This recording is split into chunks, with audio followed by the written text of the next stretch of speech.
this is like fun with other, running friends. So I'm like, I'm going to do it because I knew it would put me in a good mood. You are my BRF. What's happening, Eric? They're for your victory lap. Yeah. Whoa! I just, how did that happen? How did you do that? And all of a sudden I go to zip it up and I'm like, why is the zipper in the front right now?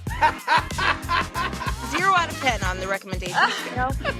I am literally crying from laughter and from so much love. Oh my God. It's like I see off for your cornhole. And he just smashed Arnie like that and said, "You stay out of this, Arnie." And I thought, I don't run to stay sober. I get to run because I am. And there she was, a halo over her head. No, it's not freaking true. Okay. And he steps to the side and just gestures. Here's the tinkle pot. I don't need to tinkle. What's up, everybody? And welcome to episode 182 of the On the Runs podcast. And it's Friday Eve, baby. The official end of summer is here as the kids are back in school. Adeline made her big-time TV debut. Taylor Swift got engaged, and Cardi B's court appearance lately has been binge-worthy content. We got a great episode for you today with a resilient athlete and a new podcast bio. Plus, we just dropped some big news on the recap the other day. But first, before we get to any of that, I must say hello to my kick-ass rockstar of a co-host who has become quite the content creator this past week. 6-star Erica, what's up? Yo. We were just talking about how, do you have any topics to talk about on the pod, social things? And I was like, I don't know. News never hits me first. I didn't know Cardi B was in the news. But Cardi B's in court. You haven't seen the memes? Dude, it's that's like all Johnny I've seen, Depp-esque. But I had no idea what was going on. I didn't look into it, but I did I see the don't know memes. what the court case is about either. I think it's about some elevator attendant or something. I half live who under claimed a to rock, have been assaulted or whatever. I could be totally off, but this is like I don't Johnny know. Depp-esque. The court, so one day she's in court with black hair, the next day it's blonde, and the person asking her questions like, "Which one's your real hair?" And she goes, "They're wigs." But she's just giggling all about it and stuff. You know how Johnny Depp was funny? Well, she's funny in her own way. She's all giggly and whatever. And then they get talking to her about her nails. They're like, how long does it take? She goes to the whole, well, these are acrylic. And She it does could have take a the couple- clickety clack, Yeah. everybody taps on Yeah. things and that. Yeah. Those kind of nails. Yeah. It's like, what does the nails and the hair have to do with the court case? You're just like, well, it's great. I'm for gonna have to content, look though. this up, but hey, man, Yeah, it's how been are great. you? I'm doing good. great. That was a random segue, but I want to dive deeper into that Adeline thing that you mentioned. By the way, she had her TV debut. Oh man, What? yeah, big time TV star. So you might remember last summer, over a year ago now, I talked about she got to go on a set of a big time TV show. Uh-huh. I don't think we named it. And if I did, I edited out the name because Ashley was like, you can't talk about it on the podcast. We signed a contract. We can't talk about it. We can't say the name or any of that stuff. And I think I Okay. told maybe a few people what it was. Maybe they asked. I do know. I was in the know. I don't recall if we said it on the podcast, but I have had my lips zipped the whole time. So It's it been so debuted? long, you almost forgot. a little bit, right? yeah. Randomly, we looked up the other day, was this show, the new season out? And it was. And then we Ashley and I, we signed up for 7 days free of AMC Gotcha. to watch. And we're trying, Adeline was gone for 2 days. And we're trying to find her. So Adeline was in The Walking Dead, Dead City season 2. How cool And she's is a that? kid zombie with 20 other kids. So we're trying to find her in this scene. Yeah. And there is one shot, clear as day. We didn't know. Adeline had to tell us. When she came home, it's like, hey, which one are you? That's amazing. Because parents were there, but parents weren't allowed on set. Okay. And so Adeline knew exactly where she was. So on season 2, episode 7, at the 26 and about the 37-minute mark, there's a scene where the main character guy, and I don't know his name, but everybody knows what he looks like. He's the guy who ages like a perfect bottle of wine. Sure. And he's always been with the same woman, and they both age so well. I see the memes. Sure. He seems like a super cool guy. I would love to meet him. He walks right by her. She's like behind the reception desk of like some mental institution or whatever for kids or whatever. Oh, wow. And he walks right by. And so he kills zombies, right? But he never kills kid zombies. But the kids kind of try to attack him. Right. So it's pretty cool. Adeline's on TV. She's on a big time show. And I can finally talk about it. You know, and if she was here right now, I would bring her on to talk about it. That's pretty cool. But you know how, like, I'm totally picturing this. I have not seen the scene. But you know how, like, you have, like, the older brother who's, like, holding his head to, like, the little brother who's, like, trying to scrap at him, like, and he just can't reach it all. That's all I'm thinking right now. You're picturing that. Like, him playing, like, you get out of my face. If I'm really good at editing when I get to this, which I'll do like a piece next week, probably, because I got big plans for right now. If you guys are listening, I think I'm going to be somewhere epic. So we're doing this on Tuesday night, and I want to get this done tonight so I can get a good night's sleep Wednesday. But I'll try to do a scene, a reel or something that shows it. Okay. Because we got some pictures, but I want to show it, and you guys can see. But yeah, check out The Walking Dead, Dead City, Season 2, Episode 7. You wouldn't know it was Adeline unless she told you, but it's pretty cool. That's wicked cool. It is the wicked start cool. of her acting career. She's gonna have her own IMDb page. Well, we're well into her acting career now. Like she's good. She has this stage presence. The best was when she was Toto for the Wizard of Oz. It was so good. Like just her lines. She had so many lines. They're all like, row, row, row, row, row, row. But like she'd sometimes be like, row, row, row, row, row, row. Nice. If you could do reminds that, me of my sister. Perfect. My sister Hannah was Scuttle in The Little Mermaid. Oh my god! Like the Canutons just have a knack for this. We're Apparently so good on stage. That's great. I was never that good on stage as a kid, by the way. Never. I was so shy at butterflies. I couldn't do it. Do it. I had the chance at Disney's MGM Studios when I was like in 5th grade or something to be on like Tim the Taylor Toolman, right? But not the real show. It was almost like hey, we're gonna place you on set and all this. It was some behind the studios tour or whatever. Yeah. And I chickened out. I got the offer to do it. I chickened out. And my brother jumped at the opportunity, and my brother was on it. And so, yeah. Some people aren't cut out for the spotlight. No, I think when I was like in 6th grade, we went to CNN in Atlanta, and I got to do the weather, but I wasn't good at the weather.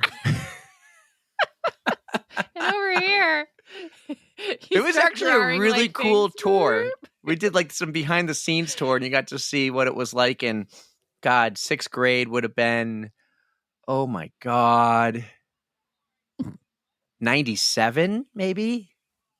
Probably 98. It would have been. It was 98. Yeah. We're So I was class of 2000 for 8th grade. Class of the millennium. Same. Yeah. Well, we're old.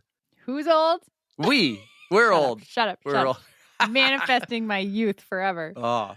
Hey, what's going on with you? How you been?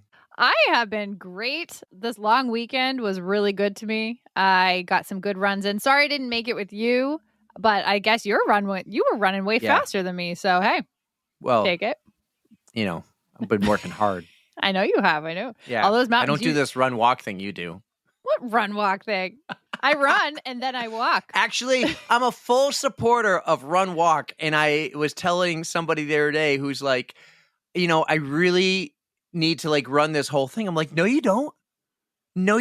Run. And sometimes if you walk parts of the marathon and you plan it, you're going to have a better marathon than you would if you tried to run for 20 straight miles. Strategically conserving energy. Right. Like the Galloway method. So no, I'm just giving you a hard time. I did have a good run, but I actually in the middle of it, I just felt like doing a lap around the high school track. Mm-hmm.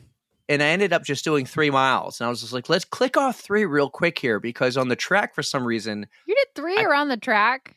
3 miles during that 12-mile run. But it felt great. And I clicked them off at like 8:30s, which I wasn't really putting any more effort into it. Just on the track, I naturally run a little quicker than I was in Mine Falls. So I did one of the Nashua tracks. That's cool. Yeah. That's impressive. And you ran with Rachel. I did. So because you were running later in the afternoon, I had plans that afternoon. I got together with her and it was like 60 degrees when we started and I was cold. And you guys wonder how I'm a summer runner Sweater because I'm weather. cold when it's like when it's 60. And we finished it was like 70 degrees. I'm like, I feel great. I'm not warm. I'm just perfect. And so that is why I'm a summer runner because I feel like I'm always cold. Well, the reason I was running later, because originally I was like, I got to run at 6 a.m. It's only going to work at 6 a.m. because we have this trampoline thing on the calendar. I don't know what it is. Apparently, there was this new trampoline place opening up just down the street from your house. I did see that, actually. Yeah. Right. So Ashley's like, we need to get there super early. The first 50 people in line get a free pair of socks and are entered in to win some contest. And I'm like, what time? She goes, we need to leave at 5. I'm like, we're not leaving at 5 o'clock. Wait, 5 in the morning? Yeah. Which opens at 10 to be in line. I know. I go, we're not doing that. Who's dragging their kids at 5 a.m. to do this? I know. And she works at night, so she doesn't get home till 1 in the morning. No. So she does leave early, and she's leaving the house at 7:30. And I'm staying home with the kids because we have this whole run thing planned out. I'm going to run at noon. Yeah. So I'm staying home, and I'm going to meet her there. We'll have 2 cars, and then when she leaves with the kids, I'll go for my run. Yes. So as she's leaving, I go, I bet you $20 there's nobody there. And she goes, I bet you $20 there's 20 people there. Like $1 a person extra you have to pay me, right? We bet money like what's mine is yours. But I should have bet something better than money. But so I get a text from her about 25 minutes later and she goes, okay, and sends me a picture at 8:02 in the morning. She's the only one there. When did people start showing up? Right. When did they start showing up?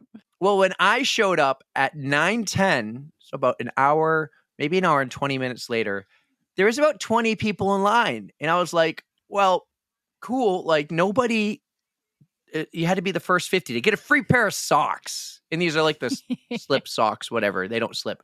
Oh. To use at that park, I assume? Yeah. But by 10 o'clock, there was over 60 people in line. The police were there with a police dog, like just being friendly, saying hi and sniffing everyone's butt. And like this, they had like 50 people on staff. They all came out, did some parade, did some like made content. This crazy old lady who looked like she owned the place or was whatever. She's doing all this crazy content and the kids were loving it. And there's this picture of all the kids. It's where the old Christmas tree store used to be. I was going to ask. Yeah. Yeah, and so all the kids are looking in, and they took a picture, posted, and we walk into this place. It's called Urban Air, something like that. It was epic, and it's also a lawsuit waiting to happen. Oh, no. Well, We went, they had this one section where they have these slides. You ever see the video of the police officer going through the slide in Boston?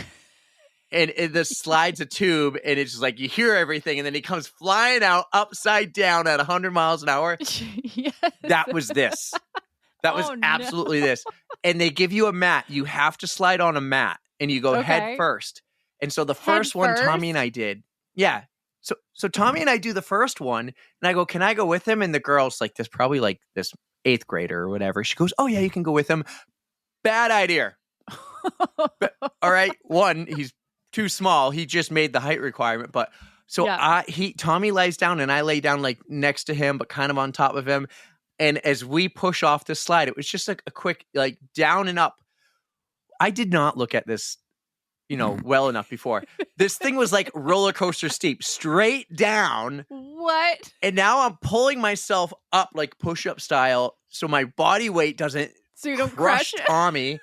But then it goes up like this. It doesn't just glide off straight onto the flat part. It throws you in the air. It's a jump. You're airborne. So I grab Tommy as we're airborne and I kind of throw him to the side because if I don't, I'm going to land on top of him. Where do you land? Onto a trampoline? Onto like a soft floor type thing. Oh. Like a, not a foam pit, but like a foam pit underneath something that's covered and interesting. But we ran back up and did it again. Of course and then we went in a couple of the tubes and these tubes are all lit up. And I'm like, now, Tommy, you're going without me and I'm following you, right? And I go down this one and it's exactly like the one in Boston. It's a tube, but it's just these mats, they make you use these mats. And it was like, they just put on 5 coats of turtle wax or something.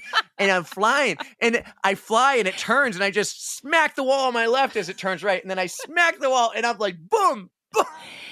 I wish you would have had like a GoPro or something in there. It would have been hysterical.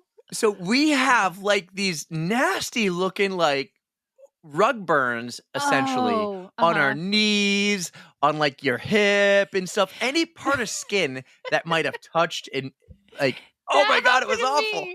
When I did a tour of the New Belgium brewery in Fort Collins, Colorado, the day before I ran the marathon out there, the Revel Rockies, we took that tour and we were drinking and we're like, oh my God, this is the best idea ever. Let's go down this slide. We're all wearing like shorts and tank tops and all the elbows, all the knees have like a fresh layer of skin scraped off. Just totally worth it. It was at the time, but then after you're like, what did I do? I know, and I had to run, and I'm like, this is gonna hurt, but it didn't hurt. Good. Well, but I just drove like 15 feet from there to one of the trailheads from Mines Falls. Perfect. And I did my 11 plus mile. I had 11 miles. I ran a little more than 11, and I felt good. Excellent. And I thought the trampoline park, because a ton of trampoline stuff, they had this thing where you're in a harness and you run and jump and you go on the ceiling above everyone, free, your legs are dangling, and it was pretty great. And I thought it would be a good warm up. Like, it made me loose and all, because man, I have been stretching, but I am so tight lately. Have you been using your Firefly? I've been using the Firefly. What's funny is the Firefly actually feels amazing on the bottom half of my legs. The knees down feels great, but my feet definitely, like, I can tell I'm like in the thick of it right now. Bring me back to my Ironman days. It's not planners, but it's like planners every morning until my feet wake up. First thing I need to do is slide my feet into my UFOs. There you go. And then I can walk around. If I don't do it, I kind of walk really funny to the bathroom because I don't do nature pees like the boys. I use the actual toilet. I'm learning a lot about you, buddy. Yeah. And then I fired up the old ice bath, the portable one outside, and I've been going in. The water's like 50 degrees and it's cold, but it's not like ice bath cold. But that's the kind of ice bath I would do. Yeah, but it's making me feel good. It's making me feel good. The stretching, though, man, I feel so much tighter this cycle than past years. And I just been stretching and stretching and stretching. And I'm just like, I feel like I'm just maintaining. Oh, we're getting old, man. That's a sign. Hit that 4-0, and then all of a sudden I'm tight. Aging is a bitch. Yeah, well, our better years are in front of us. I love that. Yeah. Yeah. Because, like, man, I sent you a video today. I actually sent it to Rachel, too. And, like, first off, I'm so proud of this video. But then it's the one with Tom Raphael. Yeah.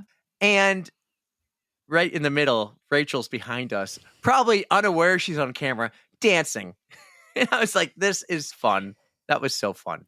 See, that was when was that when they were playing Pink Pony Club? Oh no, that was during Rachel's. That was a different scene, and that was Tara. Tara's doing the thing, and I'm sitting behind the mic, like starting to dance, and I'm just like, and the camera angle doesn't catch Tara there. But that's true. I totally didn't even notice that because I was the one talking at the time, and you and Rachel both waving at her and dancing. It was funny. I pointed right at Tara. But yeah, so Patty made an appearance and was hanging out with Rachel, and they were taking selfies, and I was like, oh man, I want to be in these.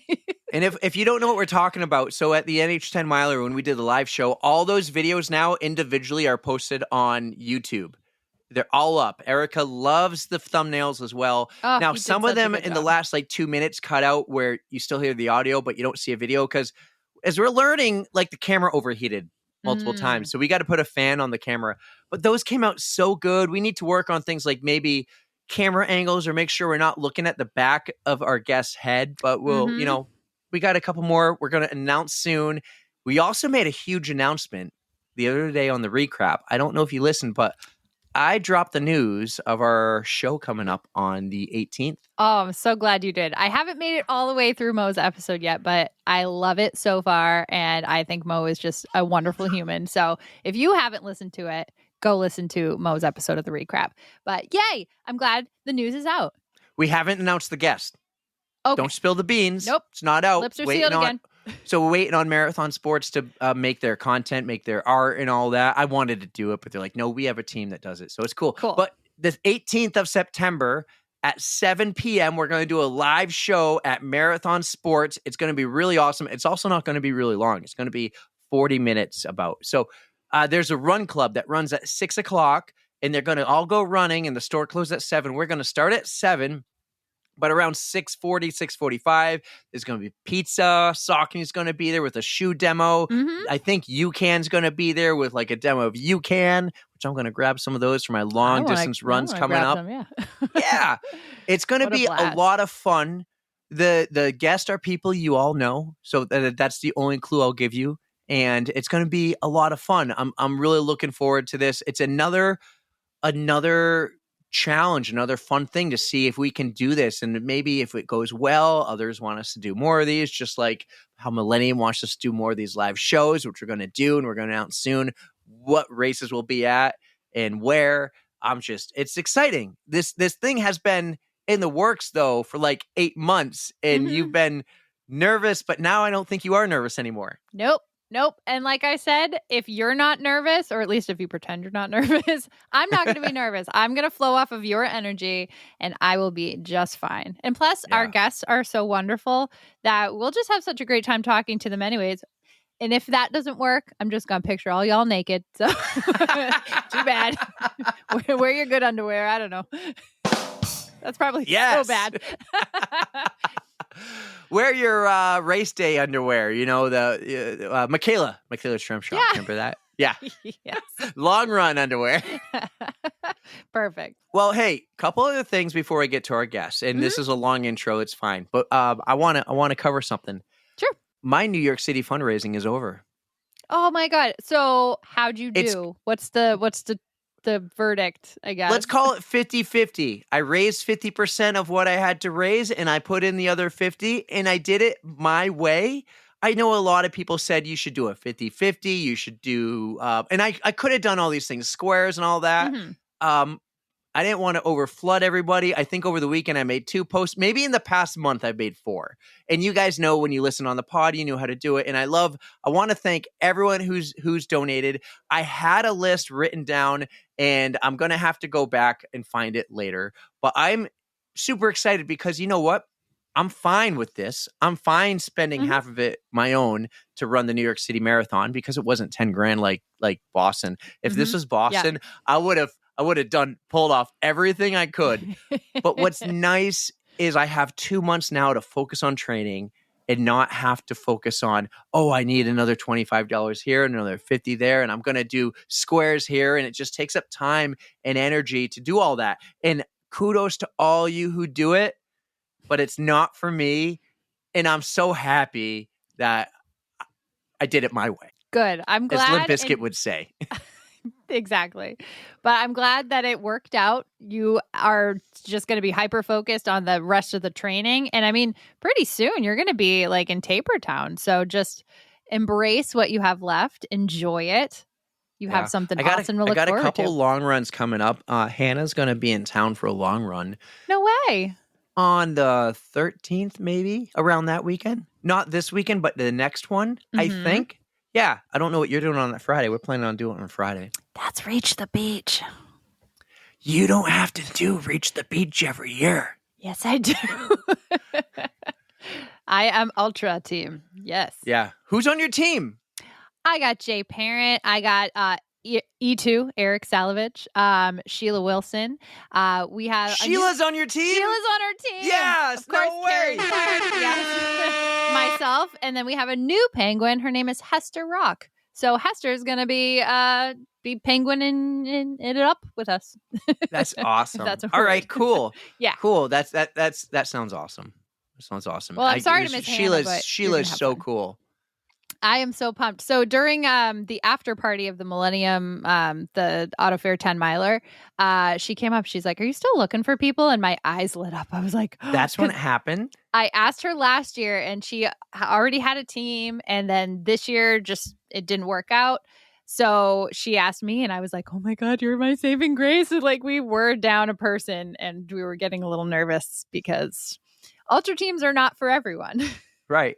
I mean, I would totally be on an ultra team if I could pull that off. I could do the work. It's the time. Yeah. But it's like 3 days away from your family. Well, I got to pick and choose when you're in my situation, I get it. little ones. You got to pick and choose, and I chose New York. Yes. Yeah. And that was a good one, so I can't fault you for that. And soon I'm going to have to choose Boulder. And I strategically didn't do Boulder this year because I knew the weather was going to be shit. Sorry, Patrick. That's why. But Patrick had a blast. And he also got to razz us, so. You know what else happened since we've last talked on the Tros, which feels like forever ago? Kind of does. What? Taylor Swift got engaged. Oh, of course. Yes. Did you see that? I did. Like, they brought the world together All the is entire right. month of August. The country reunited as one. From the podcast that took over the podcast world to the engagement, which apparently happened right after that podcast.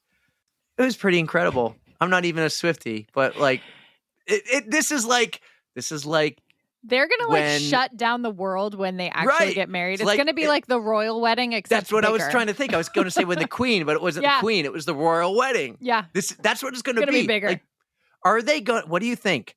Question of the week. Are they going to make this a public thing where everyone can watch and like grab their popcorn and be together on TV like the royal wedding? Or it's going to be total private and then just all of a sudden, hey, by the way, we're no longer engaged. We're married. I think it's going to be a private affair, but maybe they'll have like, there will be a documentary about it later, like, or something. There'll just be cameras around.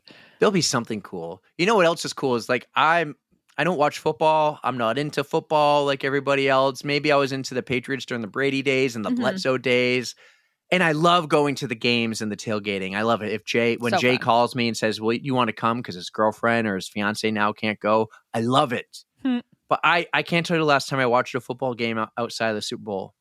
And I've fallen in love with the Kelsey brothers. That's my true fandom. It's the Kelsey brothers, not Taylor Swift. The two of them crack me up. Oh my God. I will pay attention to like the clips from Riverside that they put up of their podcast. Yeah. They're fantastic. So they're amazing. And I listen to the beginning of most of their episodes. I don't listen when they get into the football talk and to go, all right, Philly took on Cleveland this week and blah, blah, blah. I don't listen to that. But I love the beginning. I love the energy. I love the new news. We got some new news. Oh, man, I'm feeling it today. I'm having fun podcasting. I can tell, man. They got some energy. So I love them. And I saw some video where Jason talks about they grew up in a small family. It was just him and his brother, no cousins. They had one aunt and one uncle. Really? It was just them, and they were each other's best friends. And they did everything together from playing football to fighting to like just having each other's back. And their bromance, the real bromance is like bromance envy. It's so cool. Aww. And that's kind of, and then, all right. Wow. You were totally off the rails. growing out Andreas, right now. I'm totally sorry. We're bearing the lead of your episode, man. Their love, their friendship, their podcast. I lost it. I forgot where I was going to go. Oh, the story about how he got hitched with Taylor Swift. Oh, I don't even know if I know this story. So they started their podcast like years ago, and Taylor's doing the tour, and she's in Cleveland, or not Cleveland. I keep saying Cleveland, Kansas City, where Travis Kelce played. Yeah. And he's like, I went to the Taylor Swift concert, and I'm pretty disappointed she doesn't talk to people before or after because he made her friendship bracelet with his number on it. Oh, that is a move. That is really cute, actually. So he didn't get to see her at the show, and they posted that clip. Like their producer behind the scenes posted the clip, and it went viral.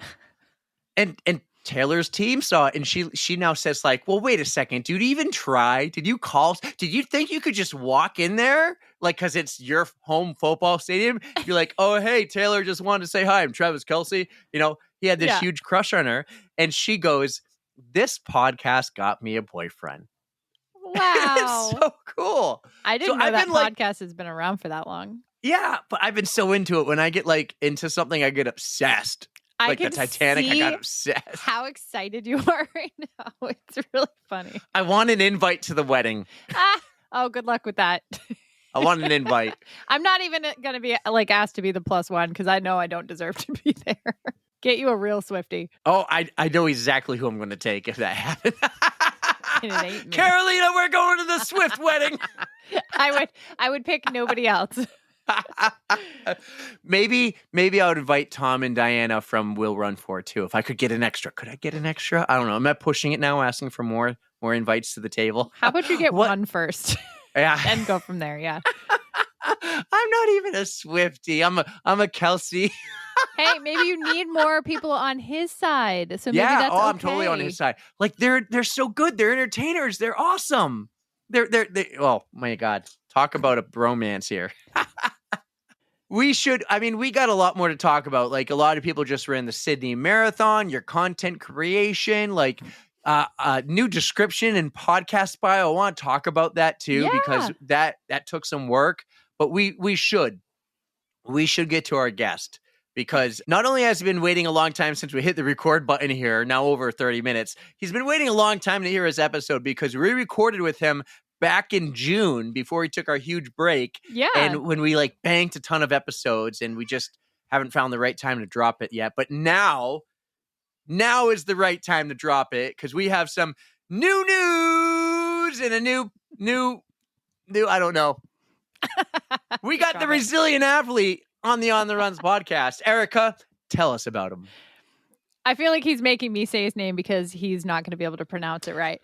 But Andrejs Birjukos. Andrejs Birjukovs. Birjukos. I think I did it better than you did. Maybe it's not perfect, you did. but we have Andrejs on the podcast, and he's right. Eric is right. We did talk to him back on my birthday. That was a wonderful birthday present to myself. We recorded like twice that day, right? Yeah. Having a wonderful conversation, and it made my day off so wonderful. So I'm sorry this is taking so long, Andrejs. He sent us his book. Yes, and he wrote the nicest inscription in it for both, like each of us. There's one for me and one for you. So it's amazing. Thank you, Andrejs. We're so excited to read this. And for all you listening, we found Andrejs. He was one of the ones who completed the Great World Race last year. So we got to talk about all things running, all things, what is it, kayaking, extreme kayaking? Like, there's so many cool he was a professional kayaker. Like, that's so a thing. Cool. And like some epic kayak journeys in the middle of the night. Like, not that smart, like pretty dangerous, and just like, yeah, let's go do it. No flashlights or anything. So you guys are in for an excellent, excellent guest appearance. I hope you enjoy. Yeah. So guys, enjoy Andrejs Biryukos on the On the Runs podcast, and we'll see you on the other side. Our next guest on the pod is coming to us from across the pond, and he's one of the incredible 777 runners that we watched on the Twitch live stream last year during the Great World Race. Before that amazing week, he used to focus on all the wrong things and ignored every signal his body was giving him. Over time, he learned to listen to his body and change his life by making adjustments he needed with his nutrition, training, and daily schedule. We are wicked excited to finally welcome Andrejs Biryukos to the On the Runs podcast. What's up, buddy? Oh, thank you. You nailed my name. Thank you. So blessed to be here. Oh, you see that, guys? I nailed it. Everyone probably looked at it on the show notes and says, oh, this is going to be a good one for Eric. He won't get it. I was ready to back him up, but Andrejs, we're so happy to have you today. I'm so glad that we could make this connection and eventually hear more about the 777, because you have had an incredible group of people that you got a chance to run with, and we are just so excited to dive into that. But of course, we want to learn more about you first and how you got into running and whatever sports you did when you were growing up. So, Eric, do you want to get us into things? You're way better at doing this than I am. I want to know, like, I like to tease across the pond, but typically our guests across the pond are in the UK, but you're not. Where are you? I'm actually now in Germany, but I've been around. I'm originally from Latvia, and then some 5 countries in between. I'm here in Germany. What are some of the places you've lived at then with the other countries? So Germany, France, Hungary, Indonesia, Finland, and Latvia. So which was your favorite? My favorite? Well, it's my hometown, so homeland, but the most exotic one obviously was Indonesia. So I lived there for 6 months, and that was shortly after I started my corporate employee career. And the funny story is I wasn't a runner back then, and it's terribly hot. So I went for a run like on one Saturday, like at 10 a.m. or something like this. And Indonesia is pretty much on an equator. So kind of like we had in Colombia. And I was like, I mean, how hot can it be? Turns out very. Did you find that out the hard way? Yeah. So all of my further hot runs I measure against that experience where like it was an 8K run and I walked 3 of it. So what were we talking temperature-wise down there? I think it was good 32 degrees and like 80% humidity. So yeah. That's a lot. Infernal hot. I want to go back to places you lived actually because my last name is Finnish. I've never been to Finland. What was it like living in Finland? It's interesting, let's say so, because I was there right in the middle of, basically it was, I think, January, February, March, and April. So it's the coldest, darkest, most depressive time. Oh. And they even have, I think they have like a business conference somewhere in January on 2nd or February. And they one year they even had a banner that says, nobody in their right mind comes to Finland in summer, but you do. You're a badass. Thanks for being here. I actually seen that when I was going to bring it up because I think it said something like "Welcome home" because no one else would come this time of year. It is. I mean, Finnish people in general are very introverted, but they don't do small talk. So if you follow Formula One, they had Kimi Räikkönen as the kind of the most visible, let's say, Finn that represents the values. They would ask him like 30 seconds worth of question. He's like, no. So like one word answer. There is no such thing as small talk. And we were I went to the office and everything, and it involved like a 30-minute train ride. So after the office, we get on the same train and we're sitting kind of in this mini coupe, 4 of us. I was like sitting, I'm super nervous because it's my like first year on the job, essentially. I want to make friends, make connections. And I start asking all these people, so like, how's the hockey? How's the weather? And blah, blah, blah. And they answer like with one statement. And I was like, I'm sitting like, aren't you nervous, guys? And then like later on, several months later, they explain, no, there's a concept in Finnish that, we reserve our internal space where we just sit and don't talk. And that's bliss for them. So it was a bit challenging from that perspective. Erica, could you imagine if I was a real Finn being that way? You're the complete opposite of that. You would not fit in at all. They would probably kick you out. Oh, man. Like, you don't know. No, you don't belong. Well, that's awesome. You've been around, man, and you got quite the story. You shared with me your athlete blog. Let's get into that story because there's a lot about you before the 777, the Great World Race. Tell us more about yourself here.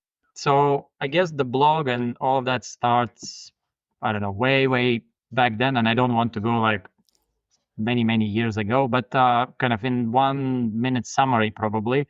I'm a professional sprint kayaker in the past. So that's when you kind of sit in a very narrow boat and paddle hard down a straight line. And races range from 30 seconds to maybe 4 minutes. And my typical event was kind of 1 minute 40 to that's the 500 meter, and then 340 for 1,000, and it's kind of comparable to 800 and 1,500 on the track. So wow, it's the hardest thing you can ever do to your body, because at the after minute 2 and minute 3 is just you have so much burning inside that everything wants to quit, and you just have to go on, and you cannot just collapse after the finish because you're in a boat. You collapse, you drown. Mm-hmm. So yeah, I did that for quite a while. Went to a ton of international championships. At one point of time, we even had a Olympic qualifier time. It's a little bit different to athletics, but at one point of time, we had that time, though kind of we didn't proceed with it because it was a team event and like there are a lot of politics behind, which I don't want to go into. But after I finished university and accepted this international job position that got me through all the countries, I found that there is a gap. So for like 10 or 15 years, I was always pushing myself to, chase seconds. And all of a sudden, I was kind of in an office chair, like, okay, so what do I do? Something is itching. Mhm. And I started going to the gym, and then that's when I found running. And then I thought, okay, I can finally maybe train for that marathon that I always wanted to do. And we had a very big marathon in Riga, which is always in the middle of May. And it always coincided with the start of our kayaking season. So we can never skip it. And I was always curious, like, how would I do in the marathon? So it was kind of always on the back of my list. And then I trained for it. I was very, very ambitious. I was sure I was gonna break 3 hours because from my from our upbringing, our coach instilled a mentality that we will excel at any sport. So he's like this, proper USSR guy, like no pain, no gain. Mhm. And then he basically always told us, like, back in the days when we were training, we would get on the skis in winter and we would like win the local championship in cross country skiing. So that's why we did a lot of cross country skiing and racing in the winter.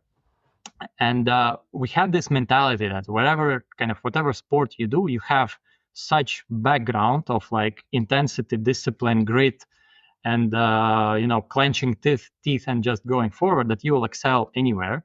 And with all of that kind of passion and grit, I ran the first half of that marathon in 1:31. I was like, there is no way I'm not PRing. And then my second half was 1:49 or something. So like almost 20 minutes slower. And then I was like, oh my God, there is a learning curve there. And this started this whole kind of snowball of kind of whatever I did. I didn't have a coach. I don't have a coach now. So I took all of the experience from like 10 or I think 15 years of training diaries that I have for my kayaking days, like all of the training sessions, intensities, recoveries, like some of it is in Excel, some of it is in notebooks, but I guess if you print it out, there would be like, I don't know, you can write a couple of books on that. And I basically tried everything that I did, and I realized that a lot of it has the same kind of, it works the same across sports. And then I started, okay, I'll just blog about it. I started writing about primarily heart rate training, because back in the days, I mean, we didn't even have GPS. So if you remember, or sometimes it shows up on the like on the feeds, that they have this first forerunner, which was like this big, huge thing, and that would calculate your GPS. I mean, we didn't have money even for that. We had like a regular watch, and our coach would say like, okay, so the interval is, we start from here, you go to that tree, and then you repeat it 10 times as hard as possible. And we're like, yes, sir. Or like, The good old days. the intensity is like 75%. We're like, what is 75%? Like 75% of what? So there was a lot of guessing. And now with all of the technology and everything, kind of, and with all the heart rate data, I started, putting the pieces together. And after I started writing this blog, people started reaching out to me. And ironically, most of the people that were reaching out were either people who just bought a heart rate monitor, they wanted to know how to use it, but there was kind of a growing gap of people who were interested in how to use it in something beyond the marathon. So up to a marathon, you have structured like plans, you have paces you can hit and everything. So most of the people are okay with that. But once you go into trails or an ultra, everything is like custom made. So all of a sudden, like within a span of a year or something, I became like the heart rate expert, because if you Googled now with the Google algorithm, it's probably a bit down the rankings, and more people started realizing how heart rate training is beneficial. But for quite a while, I was kind of the blog to follow, and that kind of started my coaching career. And I found myself in this very weird position where I have, let's say scientific knowledge, because along the way I was learning how it fits together. I have like 10 or 15 years worth of VO2 max data with like lactate and everything. So I started figuring out how it works. And then I was a bit intimidated by the people that started reaching out to me, like, oh, I'm doing like an 80K ultra, I'm doing 120K ultra. And I was like, okay, that's kind of my experience ends beyond like a 4-minute mark. And the longest experience has the marathon, which didn't go that well. So I had to educate myself a lot, like over these, whatever it is now, 10 years. What time frame was this? Like, not only how old are you, but when I'm not trying to figure out how old you are now, but when was this? So I ran my first marathon in 2016, and then in 2018 probably it started picking up all the way into 2022, where actually two things happened. One publisher reached out to me and for coaching. And then we developed a relationship, and he said, like, wow, you have like such a different view on training. And again, I'm coming from this, let's say, past USSR training, which is now adapted to normal people, because I used to tell people like that I survived the Terminator style training. It didn't kind of build me up. So I got good despite of it rather than because of it. So because in living in other places like Germany or France, I talk to people, and the way that methodology works, it's much more scientific, and you wouldn't do such crazy things that we would do. Like in kayaking, we would do like 1 year, a coach thought it was a fun idea to just do a 30K like kayak, which took us like 2.5 or 2 hours 40. And then it was such a great idea that he decided to do it as a recurring thing. Nobody ever did this in kayaking. And now it's kind of very popular that, you go on a long ride, a group ride, and then kind of you push each other. From our competitive training group, we were just trying to beat each other up for like 2 hours 40. We would paddle one way, then there was like a 1 minute break, during which a coach would give us like hot tea, because it was in November. It was like barely above freezing. He would give us like some warm tea with sugar. If you had time and you were quick to, come to his boat, you would also get a piece of toast. But the other guys would turn around and you have to catch up to them. So it was basically almost 3-hour sessions on like zero nutrition. And I mean, it's not an ideal way to train, let's say so. But it escalated quickly into weekly Saturday and Sunday back-to-back sessions. And you could see that like in November, there were like a group of 6 of us. And by end of December, there will be like the 3 strongest ones. So kind of there was a bit of a natural selection. Let's put it so. But because of that, I think that was one of the cornerstones, I would say, that really kind of developed that probably grit and mindset that like we're not quitting. I will drown here, but I will not quit. Which helped a lot in 777 because my stomach wasn't fond of the idea. That definitely does sharpen your mental toughness, if anything else. That's insane. Yeah.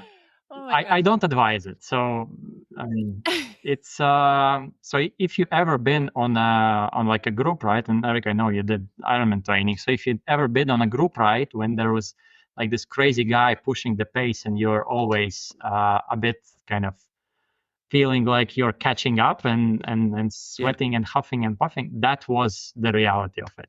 So it was 3 hours one day. Makes total And then sense. you could see like only half of the people would return the next day. Builds your endurance though. Right, absolutely. You kept showing up. You mentioned you met not a writer, but like a producer or a publisher, and behind you is the cover to your book you wrote. Yes. Is that publisher the same person who helped you write your book? That is the publisher. So originally I started kind of coaching him for nothing specific, but for life, for being in a good shape through and after middle age.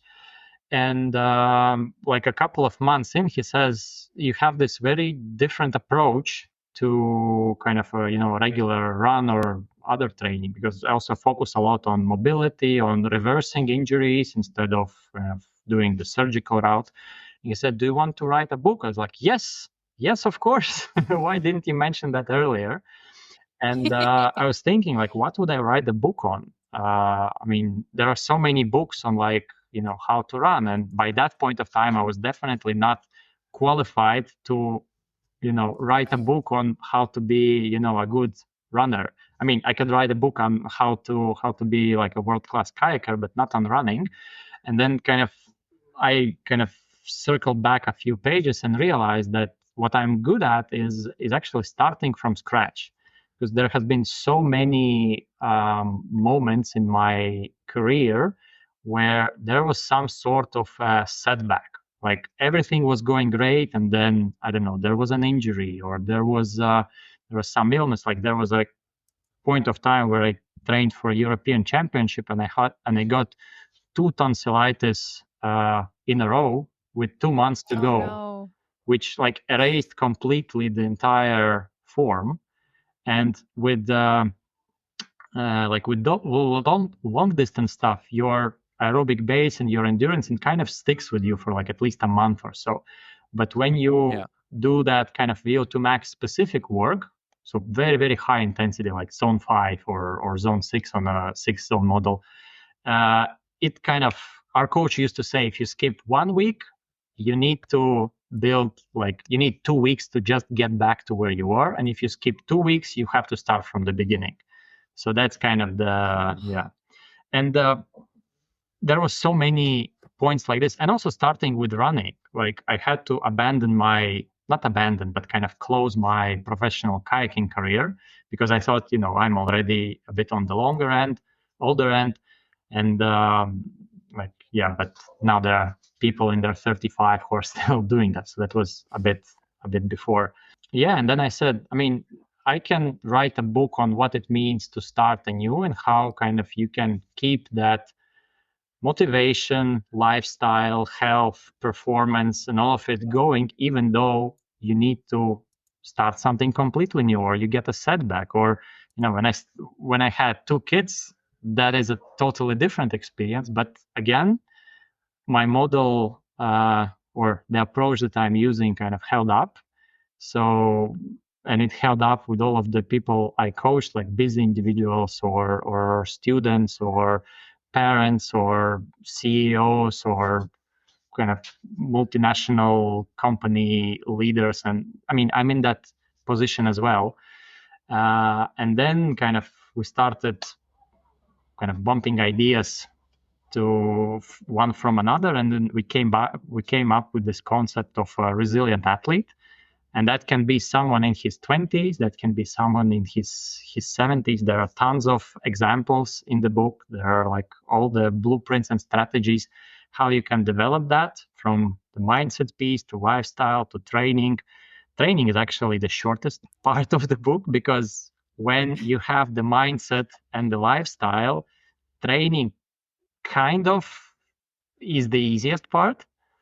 It's the other 2 that is the most challenging, and everyone can smash themselves in a session, but it's this stimulus and response, the ability to kind of process that training load and came back, let's say, on top of it or on a kind of increase to the next level. That's where many people struggle. Yeah, I like this because, you got a couple quotes here. Resilient athletes are made, not born. And you got the 10 things the book will teach you. And it's not all about just strength and performance. You got, working with your own mindset, improving your emotional health, growing self-confidence, and adapting a healthy and active lifestyle, things like that. Breaking through the training and workout plateau is a part of it there. That's all mental too. So it's not just physical, it's mental here. It's really cool. And you can get this in 2 days on Amazon. It's less than $20. I would check it out. I'll have to get it for my collection. I've got a whole bunch of our pod fam books behind me. So I'll have to I will send you a signed copy. Drop me a Erica. I will send you a signed copy. And it's available on the Kindle too, Erica, so you can read it. I do also have a Kindle. Yeah, so it's pretty cool. I kind of got excited about the book, and we've had some writers on here before, and I really enjoy hearing about their books and how they go about that whole process. This sounds pretty cool. I like to think of it as a book I wish I had when I was like at least 16. Yes. Yeah, because that would save me so many missteps.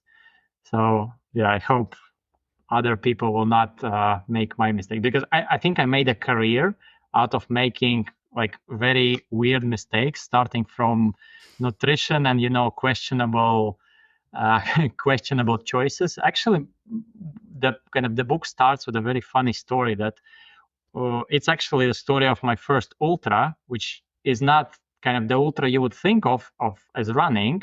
That was when I was, I think, 18 or something. We just finished kind of the last competition of the season, and it was like a 3-day competition, and it was a local Latvian championship. So, I mean, we raced hard, but it also meant that we would go out and go to bed late and like perform maybe on 4 hours of sleep.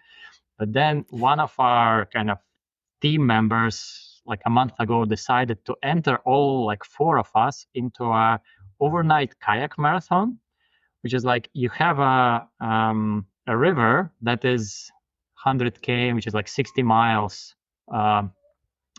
It's longer than that, but the piece that we were doing was 60 miles, and it's like a very winding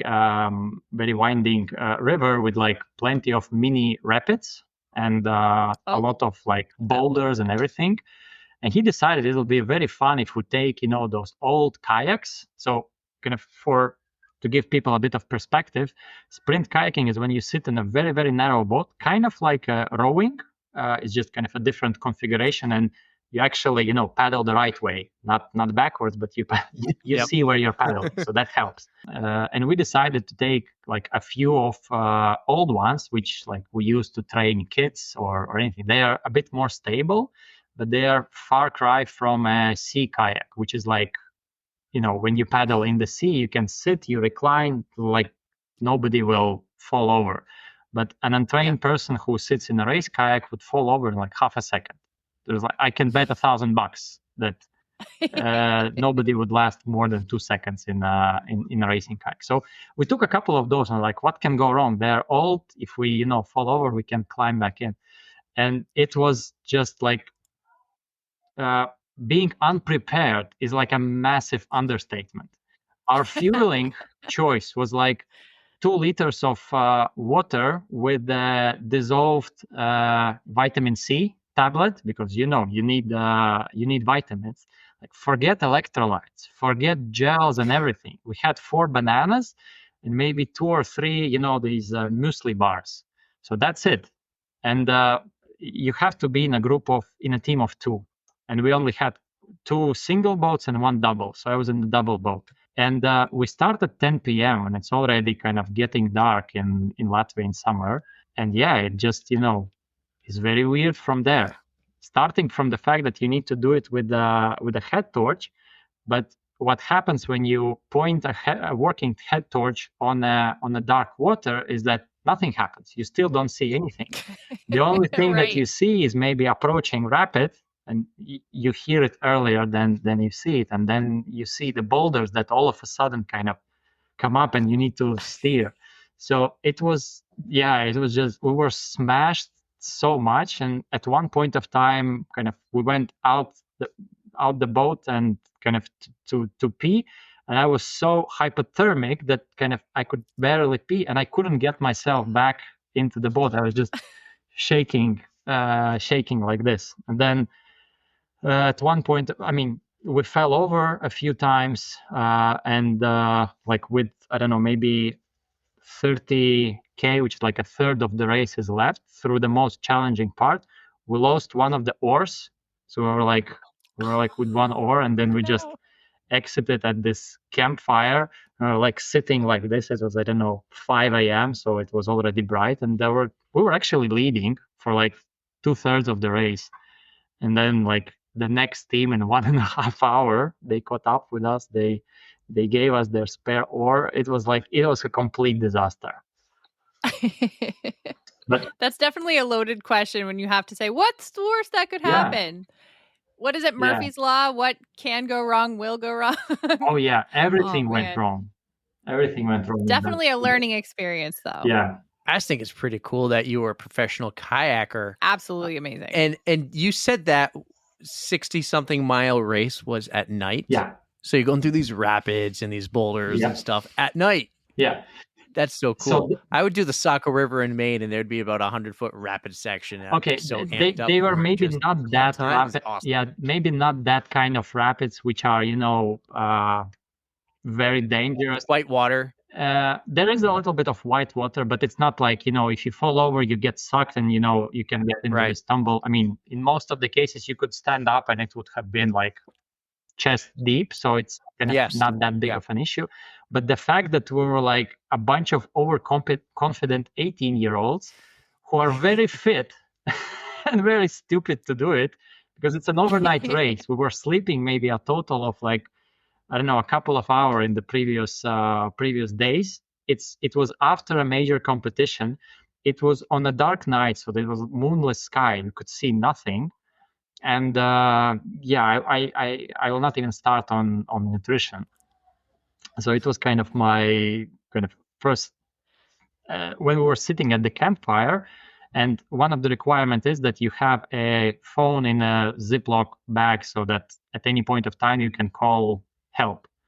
We were sitting like, should we call help? Or like, and my partner is like, he's like, I think he was deeper in the whole situation than I did. He's like, no, we still have the boat. you just doggy paddle. And that is what we did. I mean, we sat in the boat like completely exhausted. We had this one spare oar, and we were just kind of, exchanging. And instead of taking us like 1.5 hours, it probably took us like 3 or 4, because there is quite a bit of current. So that helps. It also helped us to go faster. But I mean, we were so smashed after. None of my marathons or ultra or Ironmans compares to that. So in that sense, everything else that I did was always like, okay, but it was worse back then. That sounds awesome. That sounds absolutely epic. Oh man, what an adventure. I love it. Thanks for bringing the story. But hey, you also teased it earlier that not everything went right in the Great World Race. Let's get into the 777, the Great World Race. That's where we first learned who you were last November during the Twitch live stream. This whole thing was awesome. You gave us a little history before we talked, but you knew some people and you wanted to do this. How did you get into this Great World Race? So the story actually is that I coached a guy. So through this heart rate training article, one guy reached out to me and said, I did this North Pole race, and now I met a guy who wants to do the 777. He kind of taught me into it. He already paid for it. I haven't. So I started coaching a guy, and then he introduced me to his other friend whom I started coaching. And the first guy, he was a bit older and he dropped out because he has some back issues. But with this person he's from Turkey, his name is Ahmed. He's actually going to run the next year's race again because he has some unfinished business. And I coached him through COVID. There were multiple postponements back then. And when he reached out to me, I was like, how am I going to coach someone for like 7 marathons? I had like zero experience, but I had so much trust in this kind of methodology that kind of, we created and adapted the plan. And I came down to Madrid to run the marathon number 5 with him, because I told him kind of how I feel marathon number 5 is going to be like make or break.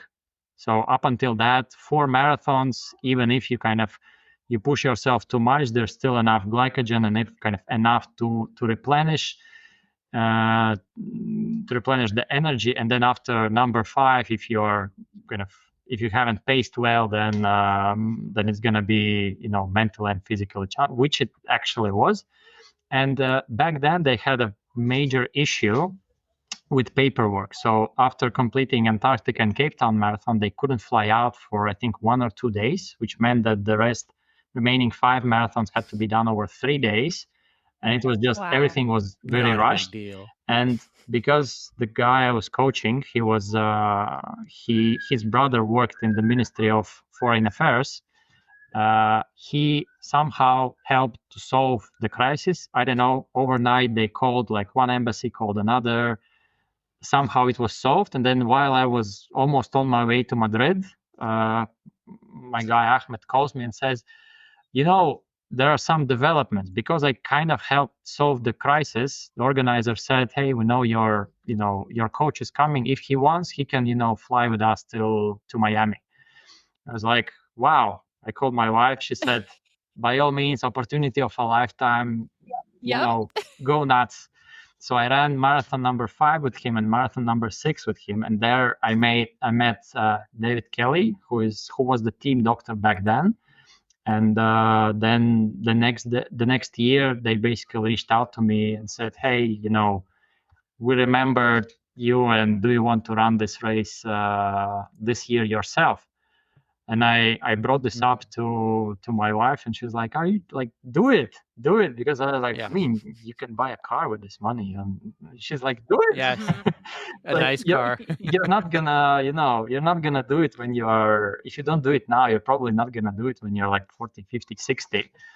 And she was a kind of a major inspiration and the reason why I kind of accepted to do it. So it was, it was amazing and terrifying to say yes, because when you're a coach, there's like huge responsibility. But when you do it yourself, I was like, oh my God, now I actually have to prove that, I can deliver. And, what I know and coach others, I can actually replicate it. And I mean, I did a totally different training compared to Ahmed, whom I coached, because I have this background of aerobic base, but I had to kind of turn myself into runner, because I mean, I didn't have the specific strength, my kind of jumping and everything that a good runner is able to do. I was like barely subpar at it, so I focused much more on that. And I mean, all the plans can be great, but when I came to South Africa, things kind of didn't go as well as I planned in the beginning. So flying out to Antarctica, everyone was super excited, and that excitement I guess got to me, and I also got probably some mini bug while in South Africa, because it was kind of warm during the day and cold in the evening. And I think I caught up some, like, not a cold, but something like that. So I was there lying on the bed before we fly to Antarctica, like at 5 a.m. the next day. And like, it's 12 a.m. And I was laying in bed for, I don't know, 4 hours already. I couldn't bring my heart rate down. And I was like, I did everything. So I did everything. I coached people. I drank a ton of water, electrolytes. I had shower. I did foam rolling, massage, and like massage guns and everything. Nothing worked. Nothing. I was like, I felt like, oh my God, I'm such a, whatever I'm coaching kind of is really good on paper, but you cannot actually implement it. So you haven't even run yet and your heart rate's already out exactly. of control. And my normal Oh, no. resting heart rate is like 40, 42 maybe. And it was Yeah. 65 to 70. And then the next day when we all assembled in the at the hotel, and I'm kind of talking to people, and basically nobody had sleep. I was talking to like Olympians like Shireen or like other people, and I didn't get any sleep. I couldn't relax. I'm like, oh my God, thank God I'm not the only one. Like, it's not that bad. And I was like, and at 1 a.m. I had this thought, maybe I should go for like a 10-minute run, because running always kind of helps me sweat out and helps me relax. And I was like, come on, running in Cape Town at 1 a.m. maybe is not the best idea. And then like at 5 a.m. I checked Instagram and I started following everyone, and I saw Bex went for a run. It's like, damn, I should have gone for that run. That was the only thing I didn't try. So Antarctica, I mean, I expected maybe I will sleep on the plane, which was like, forget about it. That wasn't possible at all. And the whole marathon, only when we started running, I realized what 1,500 meters of elevation with zero humidity means. So again, coming from my, overconfident youth experience, we did some crazy stuff on cross-country skis. So we would do like in minus 20 degrees, which was actually colder than in Antarctica. We would do like 2-3 hour cross-country skiing sessions, and they were pretty hard, kind of like similar to those group kayaks. They were pretty hard. And like we would have everything frozen, like on a beard, on like our eyelashes. And I remember our coach back then, like, if you feel cold, you just take a newspaper and you stuff it down, down your pants and down your knees. They're like, what is this advice? He said, do you think homeless people are stupid? No, they figured it out. And if you look at the homeless, they always lay out layers of newspaper, because it doesn't it creates this a little bit of thing. So, I mean, with like these bootstrapped ideas and strategies, we were actually kind of pretty comfortable with those minus 20, minus 25. So I had the same idea going into the Great Wall Race. But then again, this sleep deprivation and all of that, I'm sitting there in the airplane, and I'm like turning left, turning right, what everyone is wearing, because it's a completely unknown kind of environment and experience. And all I heard is that like whatever they say, basically, like, you see the blue ice, kind of, if you slide on it, we will not be able to you won't be able to get back yourself. So you would be like there like a penguin. Or they said to someone in the group from like the organizing committee, so this is like the jacket, if you take it off, you will die. So all of these kind of input points I was like having in my mind, and I was like, what should I wear? And then I turned left and then asked, like, how many layers are you wearing? And then to another one. And the most experienced person was David Kilgore. He won the race the year ago. I was like turning to him, so how many layers are you wearing? And he said like 2. And I think later on he changed that as well. And so I mean, everybody overdressed. And after the first loop, everyone was taking stuff off. But then it looked like a gorgeous day. It was amazing. So compared to last year, so the guy Ahmed, whom I coached, they flew in, and their run was so they had to fly out, I think 6 a.m. on one day, and then like with 2 hours notice or maybe 4 hours notice, they get a text that we're flying 6 p.m. today because there's a storm coming. So they flew in, they landed, and they were waiting for the storm to pass. Basically over 2 hours that they waited, the storm became so bad. And Ahmed was saying that, at one point of time, they came out like this storm in their face, and like, it's so bad, we have to start now. Oh And no. I had these visions of like how people who are capable to run like a 3:30 marathon, he ran like a 5:30. So it was just terrible back then.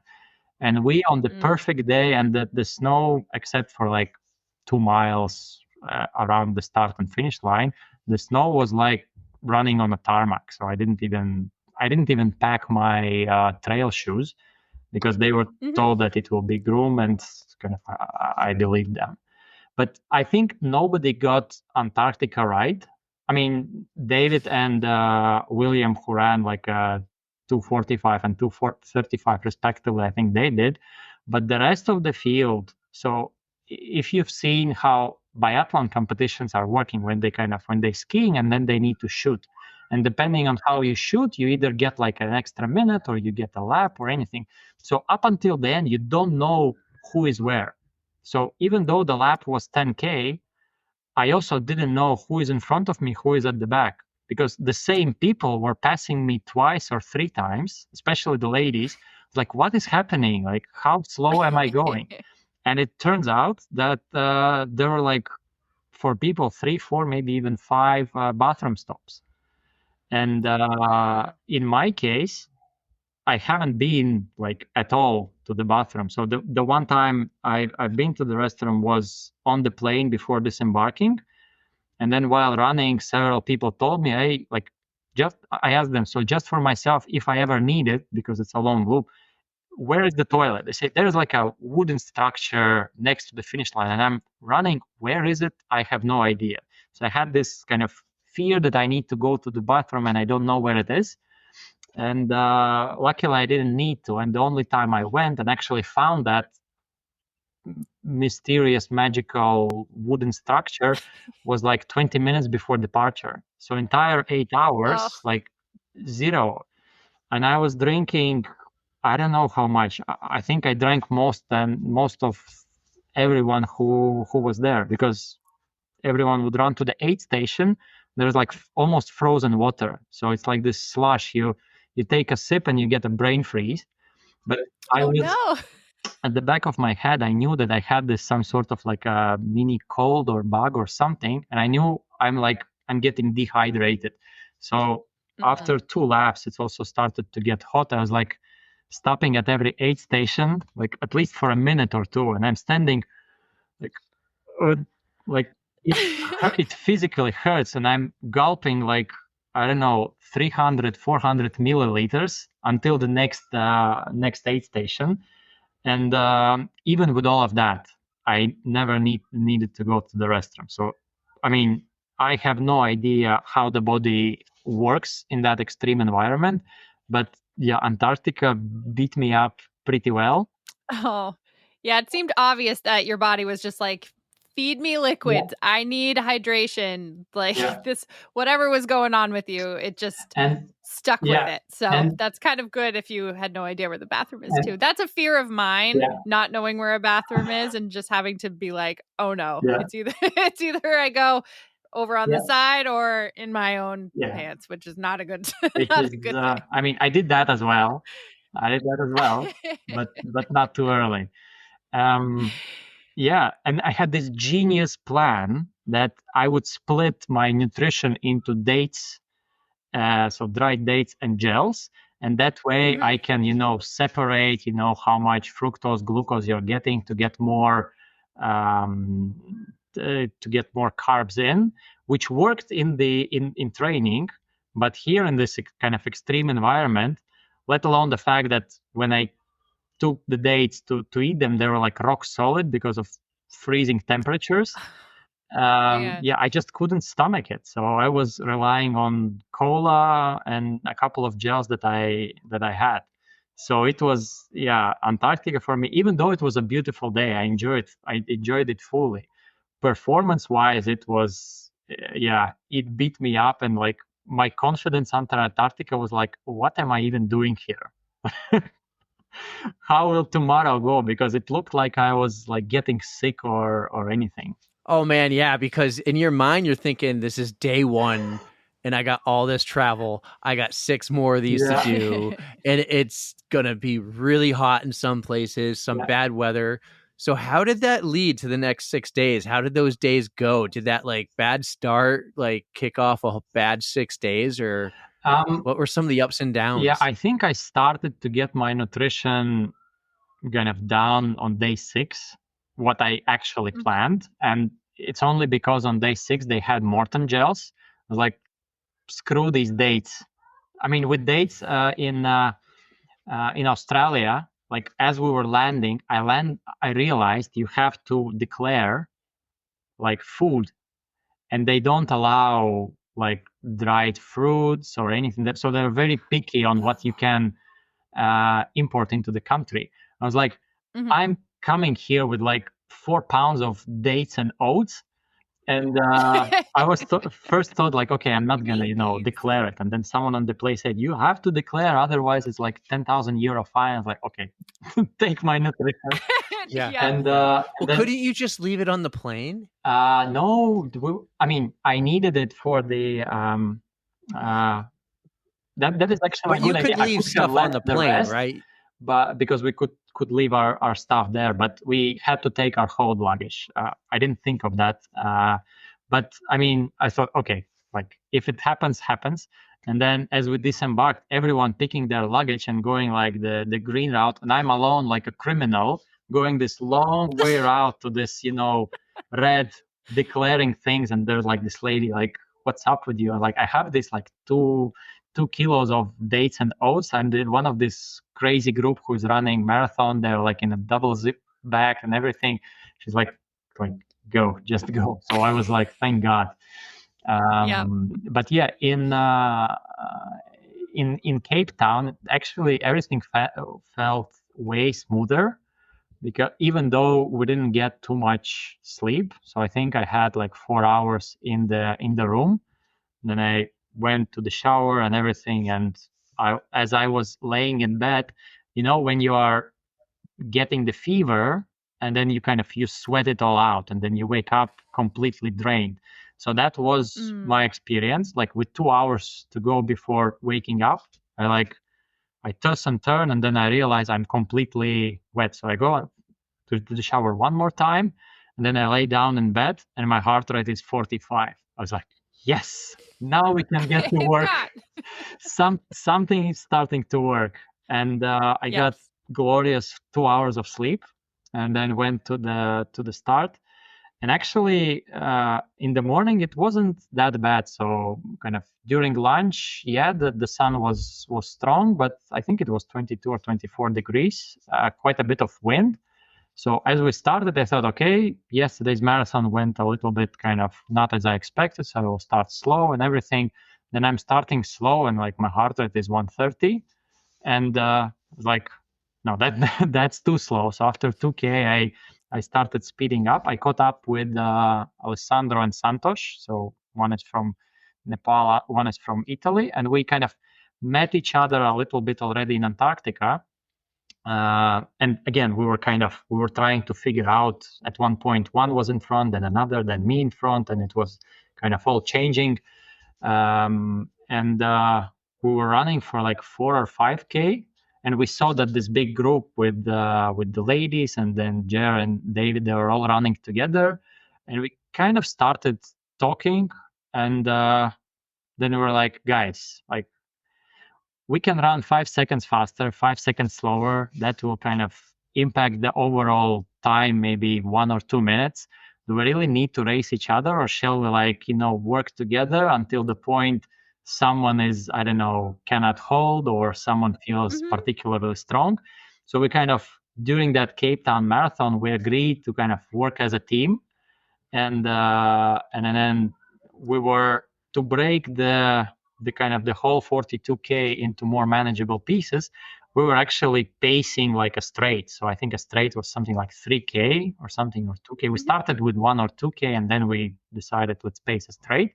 So one is in front, other ones kind of are behind. And when you follow another, even though there is no wind, when you kind of, you can relax, and you can save a couple of heartbeats, which kind of reduces a little bit the stress. So we're like very professional. Now you go. And then they were always pushing me to go against the wind, because they said, "Oh, Andrejs, you're the strongest one." I was like, "Come on, guys, you're like 2:45 marathoners. My best is like, I don't know, 3:03 or something." But okay, I mean, we all ran together and ran very well.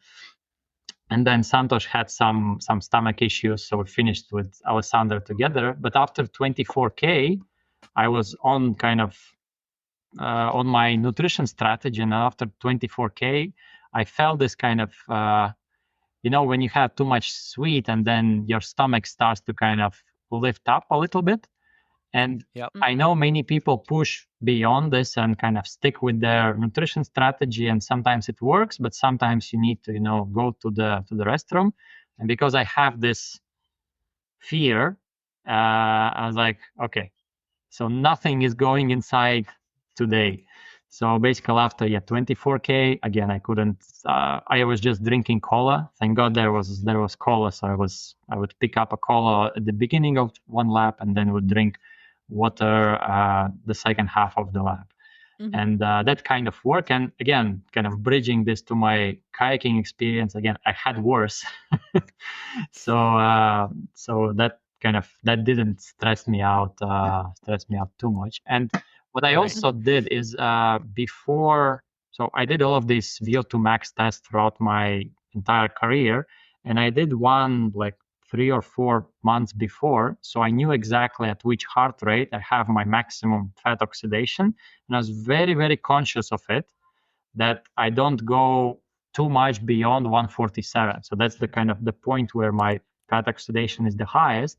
And I knew, I mean, if I would do 150, 155, I would still have a lot of fat usage, but I was very specific and very scientific about it. And in later marathons, even though we were still running with Santos and Alessandro, I was kind of secretly telling them, "Oh, guys, we're running too fast. We're running like 420s," and I see at my heart rate that we're not in my zone.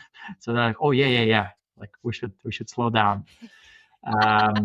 It worked. It worked, yeah. Did you guys stick together for the entire, like, the next 5 days? Did you guys, like, always run and kind of work off each other? Yeah, so we took our semi-professional peloton team to the next level in Australia, because there was crazy wind. It was it was from the side. And I mean, having my experience in, triathlon, in cycling, and in kayaking, I knew how wind resistant works. I tell them, guys, like when we're running, we should run kind of against the direction of the wind. So we were running in like this formation, so that the first one is blocking the wind. We were like, Australia, I think, was the best marathon in terms of kind of, it was relatively cool. It was, we were all feeling good. It wasn't too much. The course was actually, even though it was on the shorter end, it was quite beautiful. And there were many laps, so we passed a lot of people. And basically we enjoyed it fully. And because of the wind, actually, it wasn't that hot. So I was pretty happy with that one. And then we stayed together through Istanbul, both of the marathons, and half of Colombia. Now, you said when you talked about Colombia earlier, that like you've lived on the equator before, you've experienced that heat. You, compared to everybody else, like you saw some people really struggle, some people got really sick. Yeah. How was your day out there in that heat, being that you've lived in that kind of environment before? Yeah, so my overconfidence probably doesn't help me because I keep hearing this overconfidence. This is like the theme of my life, probably. Like, okay, I had this one experience like many years ago.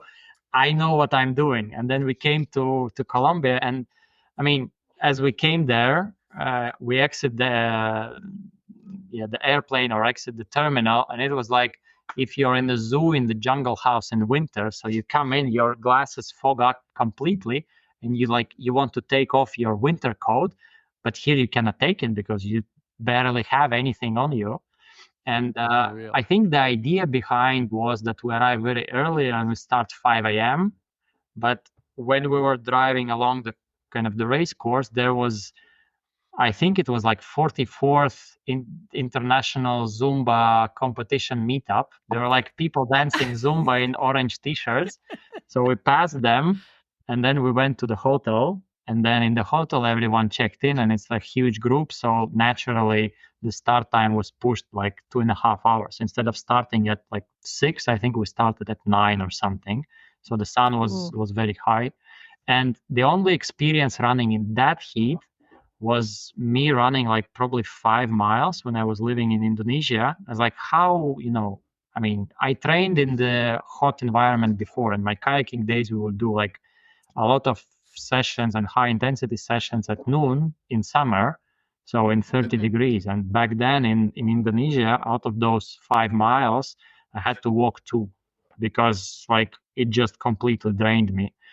But again, here I had some, I read the studies, and it says that in lower and moderate intensities, you actually don't burn glycogen at a higher rate than you do at a high intensity. So I was like, okay, so as long as I keep myself at low to moderate intensity and cool myself off, that helps. And it worked up until maybe the last hour or hour and a half. And if you watch some of the pictures on pictures of me, I'm like completely drained, because at every 8 stations, after like halfway, I was just taking like 4, 5, 6 cups of water and pouring on myself. That's kind of my triathlon tactic that actually I think helped me to stay in the game for as long as possible. But it got hard after halfway. I thought, maybe I was feeling good until like 25K. And then, the reality hit, and I was just, okay, I had to slow down.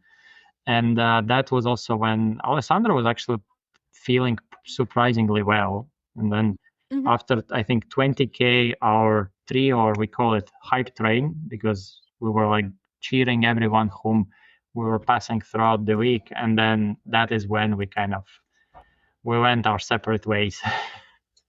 But all the I totally marathons understand. until then, we had this professional peloton team.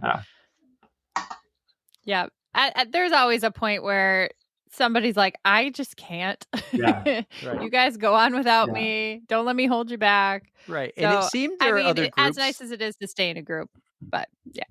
Yeah. Well, it seemed there are other groups there too, and they kind of had the same philosophy. And actually, after this, I have like a completely different relationship with marathons and with running. Previously, all of my marathons, all my races, I'm alone. Okay, like if there is a mini group, I would try to stay behind to like break the wind a little bit or anything.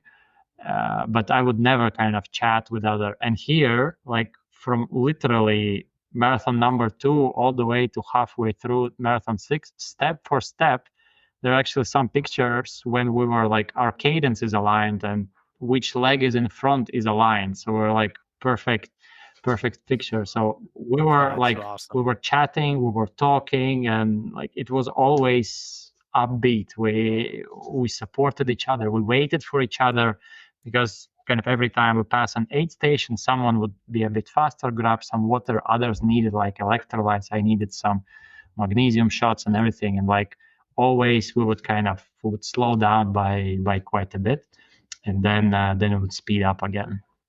So yeah, there was like I'm going to share camaraderie during the race. I'm going to share this epic photo right here. This isn't the one you talked about, but this photo is pretty freaking sweet. Right here. What a shot. Oh, amazing. Oh yeah. That is awesome. That is epic. Yeah, I love it. You did freaking amazing, dude. Yeah, so way to go. I had experience. So I knew that marathons 1 to 4, even if I have the capacity, I should not race. I should not go beyond heart rate of like 155, 160. because also in terms of glycogen recovery, so again, being a little bit scientific here, we replenish glycogen at a rate of 25%. So whatever we eat, only 25% actually goes into recovering. That's why there is actually 5 days. If you race a marathon, like if you empty yourself, 5 days is a minimum to recover from a marathon, just because you need to eat your way into it. So kind of in my mind, it was always, if I'm pushing a bit too hard, I'm chipping away at the glycogen that I have. And when you arrive at race 4, 5, and 6, if you come depleted, also that's where injuries come up. So injuries always start with some form of kind of nutritional drain. So that kind of you don't have enough energy or like not enough vitamins and everything. And that is actually what happened in the race where I trained Ahmed, and also in the race here. Everything went fine until marathon 4. And then at marathon 5, David had an issue with his hip. So he had to actually walk the marathon. So he had like 5.5 hours. Then I think Ger, who was also running at the front, he had, I think, Achilles problem. I think Bex had an issue with her ankle or something. So after I finished, I went to the restroom. She was, I think, calling her husband, and I gave them privacy right away when I realized it, but from it didn't sound good, that kind of what she had with her foot. And Ashley also, I think, developed a problem after marathon number 5. So that was 5, ran through it in 6. Yeah. Really struggled in 7. That number of races and the distance takes so much toll on your body, and you're doing them on so little sleep. It's so difficult to replenish your stores. The travel and everything. It all catches up to you. Yeah. So marathons 6 and 7, I was surprised. I was secretly feeling good. I played it down. You gotta be like, all right, nobody needs to know this. I played it down so that nobody needed to, know it. And, I suffered. You didn't want to be overconfident. Yes. I learned my lesson. There you go. But with the only thing actually I had, the only issue I had was like my ankles were swollen after Colombia Marathon, just because I think of humidity. And I had the black toes. I think I had like 3 black toes from that marathon alone, including the big toe one. I never had. Oh, so your toenails? Oh, yeah. And I never had it on the big toe. I thought it's strong, it's protected. But so on after marathon 6, kind of when I was walking, I had this very sore, all of the toes were sore. So that was kind of the only thing that kind of I went to the team doctor and asked, like, what should I do now? He's like, it doesn't look bad, so it's just black, so we don't need to remove it. And I actually talked to the team doctor. I think it was the day after we met, like by accident in Starbucks in Miami, and he said, like, we went through, and he was like counting fingers. We went through like 2 boxes of paracetamol, like a couple of boxes of ibuprofen, and then like a lot of other medical stuff. And he tells me, like, I don't know what you did or like what was your strategy, but the fact that you had like 0 painkillers, and basically I haven't seen you, like, he met me, I think on day 6 after the marathon, just because we had the same room. We were given the same room in Cartagena. So he's like, I don't know what you were doing, but it clearly was working. And only then I realized the extent of, like, you have to give so many like painkillers to everyone, and then clear the bruises and tape everything. Oh my God, he had so much work on the last 3 marathons. Yeah. Oh man, I can just imagine the maintenance that you have to do to just keep going, just get through those last couple, just finish it up. Yeah, right. You can tape me back together later, just get me through it. Exactly. You can sleep after, recover after. Man, you did something pretty amazing. It's pretty cool. We enjoyed so much of that journey. I hate to have to cut it short, but I got to get going soon. We have two last amazing questions we always ask every guest. I'm sure you're well familiar. I'm going to go first, but I'm sure you're aware of the On the Runs pasta dinner where all our guests are coming at the end of the year, and you all get to bring a +1. You can bring anyone in the world, alive or dead. Who are you going to bring? I guess we already have quite a big group coming, right? Oh, yeah. I can imagine. But it's going to be great. Year, so, oh, wow. You know how with pasta dinners, you always have these war stories, that there is always someone who has done like crazy stuff. And you always you eat pasta and then you feel like, intimidated almost, but in a good way. You like enjoy the story. So I'm going to go with Jack Sparrow.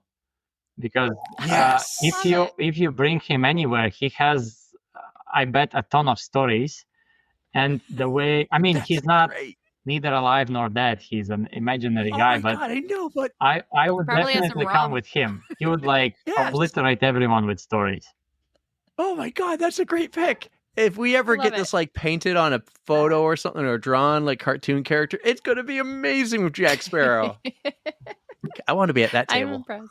Who else do we have? Yeah, he's probably going to bring the drinks too. Yeah. He'll have the rum.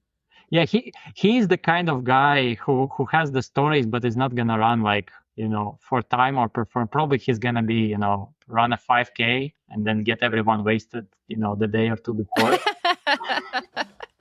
That's definitely how I can see it. Andrejs, I want to just say how awesome this has been. But we have a Spotify playlist and we like to invite our guests to add a song to it. So I'm not sure during this whole Great World Race, if you listened to any music or what was going through your head as you were going, just trying to mentally power through this, if there was any song that you were thinking of that might have just pushed you a little bit farther, got you a little bit to the finish line. But is there something you'd like to add to our list? So when I was running, in Antarctica, I was running with the phone in my pocket because I wanted to take pictures and everything. And at one point of time, so it was 27K in, and I was like, what am I even doing here? And I put a song from Rocky movie, so Eye of the Tiger, and I think The Burning Heart. But do you have those in the playlist already? They're quite popular. I don't know if we do. Do we? Oh, I can't ask Eric because he's not here right now. But I would if we don't have put a Rocky soundtrack, because also, and that was the only time throughout the entire week I actually listened to music, because also when I race, I like to be in the moment, and I didn't, and I only listened to 2 songs, and I realized halfway through each of them, no, this is not the vibe. So I'm in Antarctica. I'm closer to space station than to any other human being. So, I should soak it in as as tough as it is. And I just I was there in the moment. So that is a great way to put it. That is one thing that I struggle with, actually. If I'm hearing my breathing, sometimes it distracts me and it throws off my mental game. Yeah. But if you are in a surrounding that is just so beautiful, like a once in a lifetime kind of opportunity, I would absolutely just unplug, soak it all in, try to burn it into my memory about how awesome it is. And I would do exactly the same thing. Yeah. Good. Well, yeah, I hope that's not on the playlist yet. I honestly don't think it is. We have there's a lot of songs. If this is going to be episode 180 something, 170 something, I honestly don't think that we have that. But I will double check. Okay. And if not, is there a backup song that you'd like to put on it? The rest my playlist is it's very polarized. So you have these very kind of deep and motivating songs with perfect lyrics, you have Eye of the Tiger or a lot of Bon Jovi stuff. And then there's the other side, which is you have a Madonna or something that is very pop, because I just kind of gather songs that, for example, in a race, on the corner, there would be a band playing a song, and I attach it to a certain emotion, and it brings me power. Awesome. And the other one would be, the movie Night at the Roxbury with Will Ferrell? Of course. A very old one. I saw it, I don't know how many times. And then there's this scene where there's like a camera goes on the palms, and then both of them are walking, and it's like staying alive. It's like, ha, ha, ha, ha, staying alive. And I was like, that would be my second song, because it was also kind of throughout the week.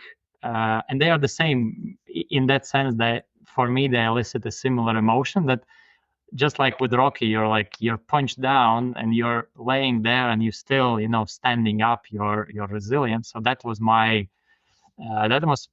focus throughout the week. Like I will be smashed. I will be like, my confidence will be shaking, but I will never stop. And in Istanbul, so in the second day of Istanbul, we actually ran like as a much bigger group, because we caught up with Alvaro and we caught up with Jenny, and our 3-person train became a 5-person train. And that was kind of mentally, the previous marathon was the challenging one because of all the factors. And but the next day, when everyone was hurting and there was barely any kind of room to rest between the two marathons, we had this. We were talking, and I think it was Santosh at like, I don't know, mile 10. He said like, let's exchange like words. So what is your word today?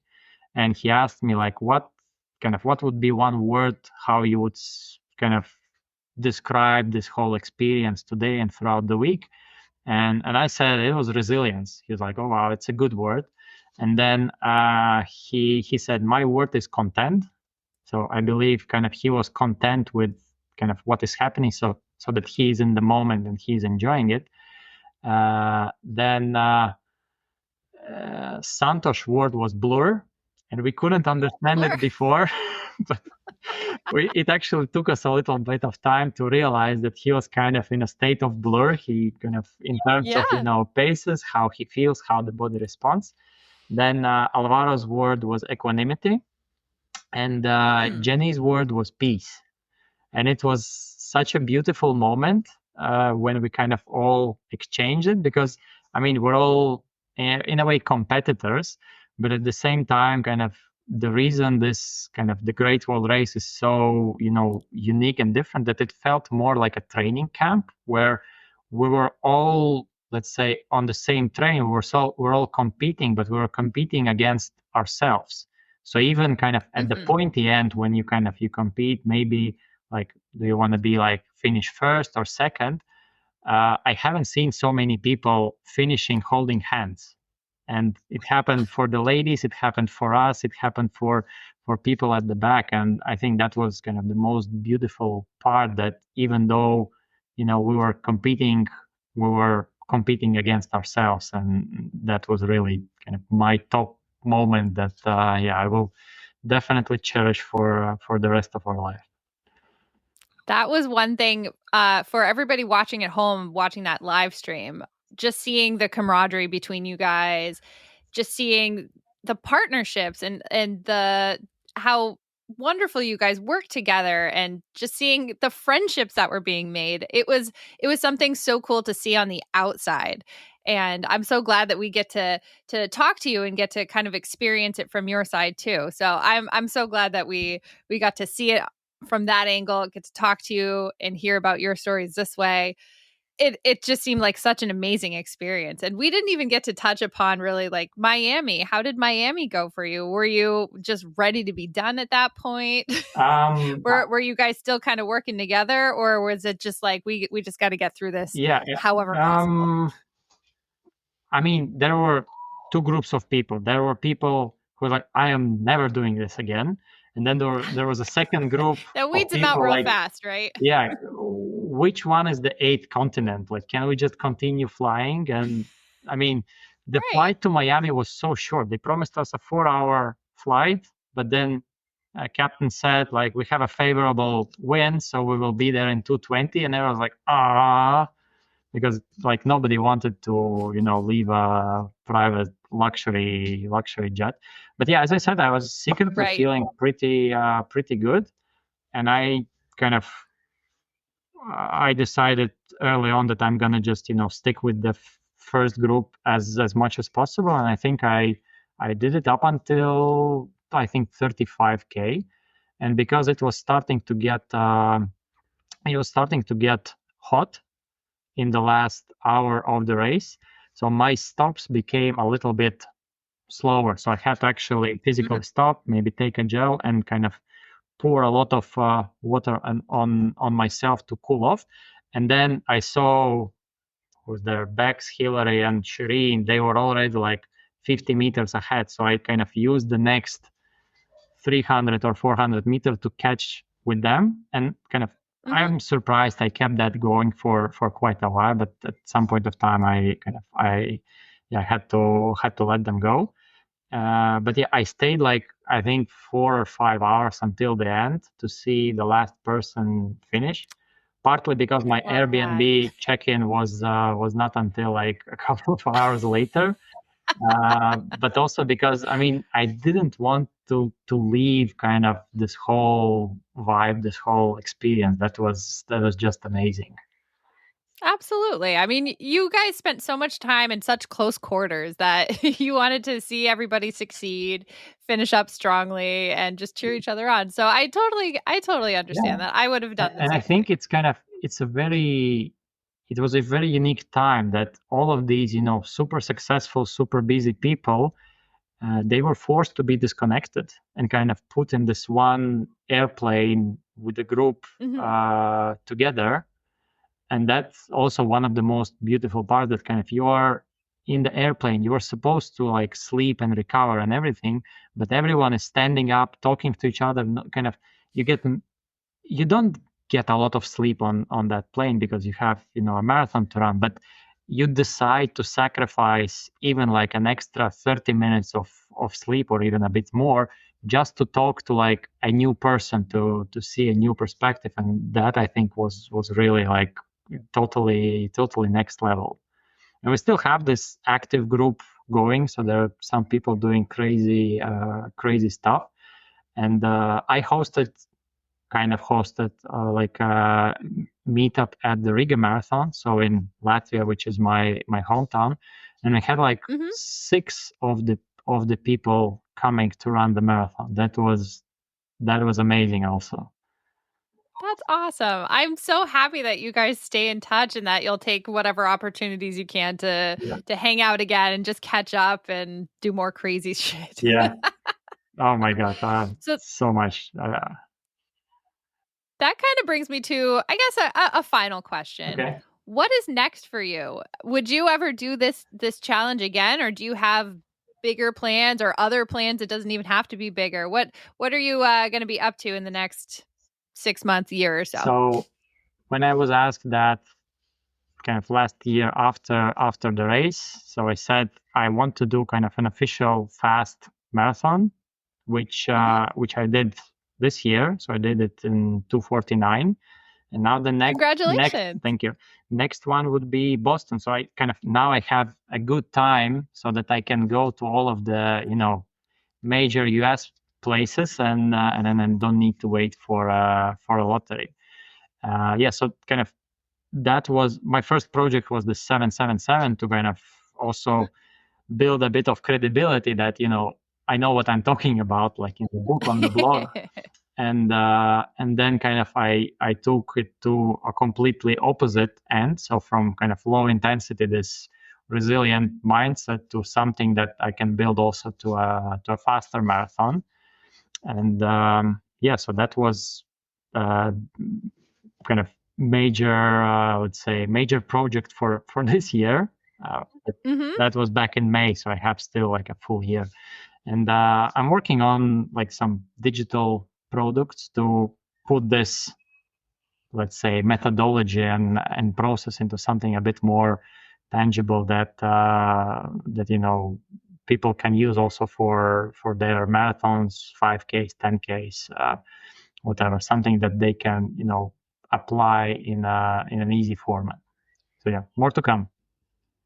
Excellent. Well, we can't wait when you make it to Boston. We will be there cheering. We are always there. Next year. We usually, yes, we usually, so we will see you then. Yeah. Make sure to look out for us. We'll remind you when it gets closer. But yeah, we always have our little cheer station at mile 19.2. It's right after the official aid station on the left-hand side. So we will remind you when it gets closer. Good. Thank you. Is But it we're 19 miles? Is it before the Heartbreak Hills?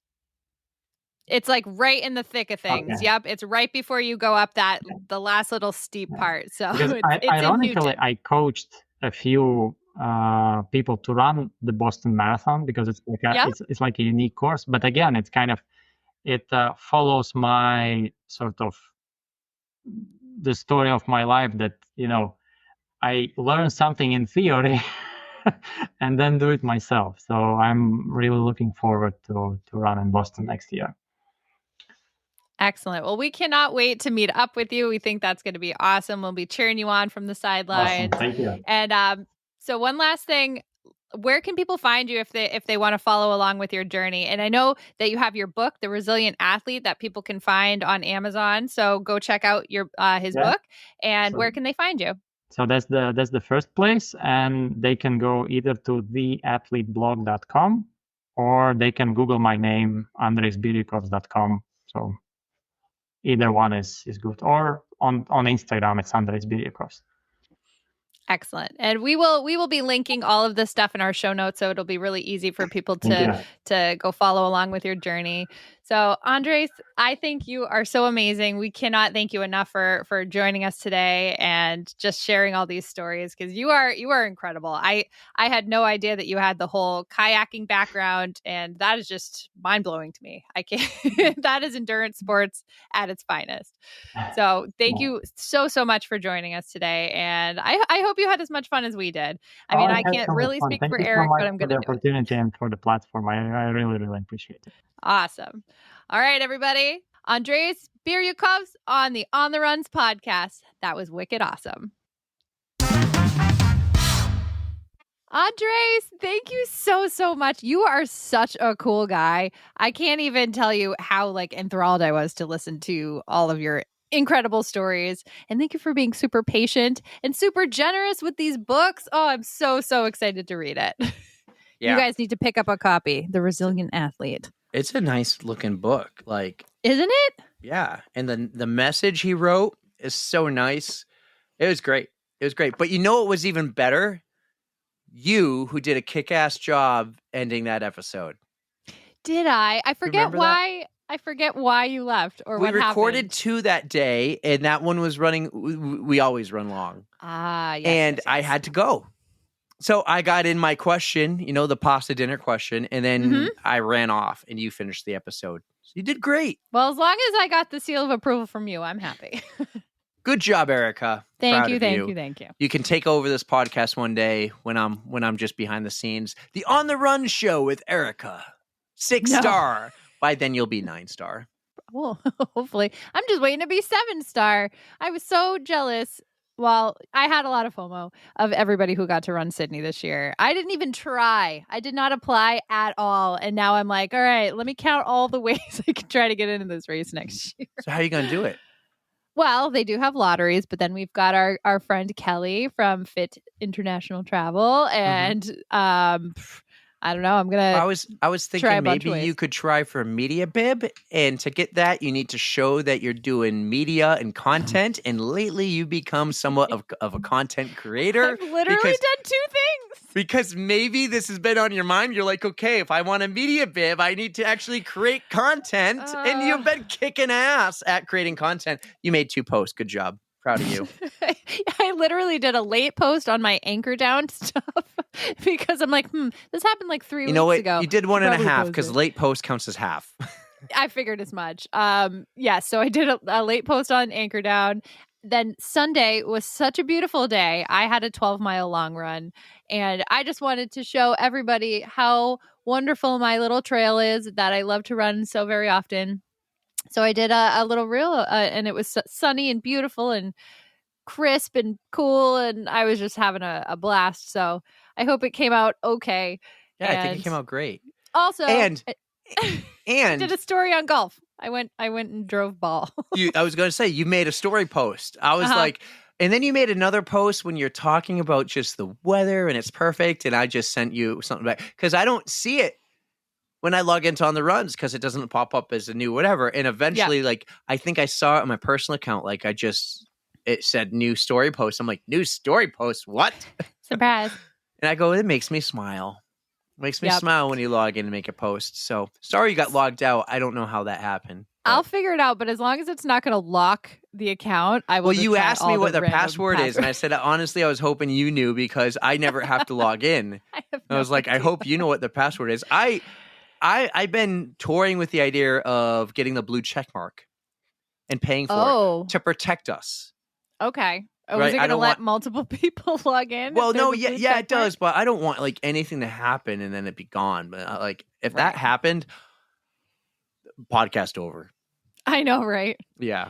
Well, maybe our lovely Patreon money from our wonderful Patreons can go towards a blue check mark. That's right. Maybe that's a worthy exactly cause. what we could use it for. That is a That's worthy a cause. great point. Mm-hmm. I mean, I also don't want to spend $15 a month for one.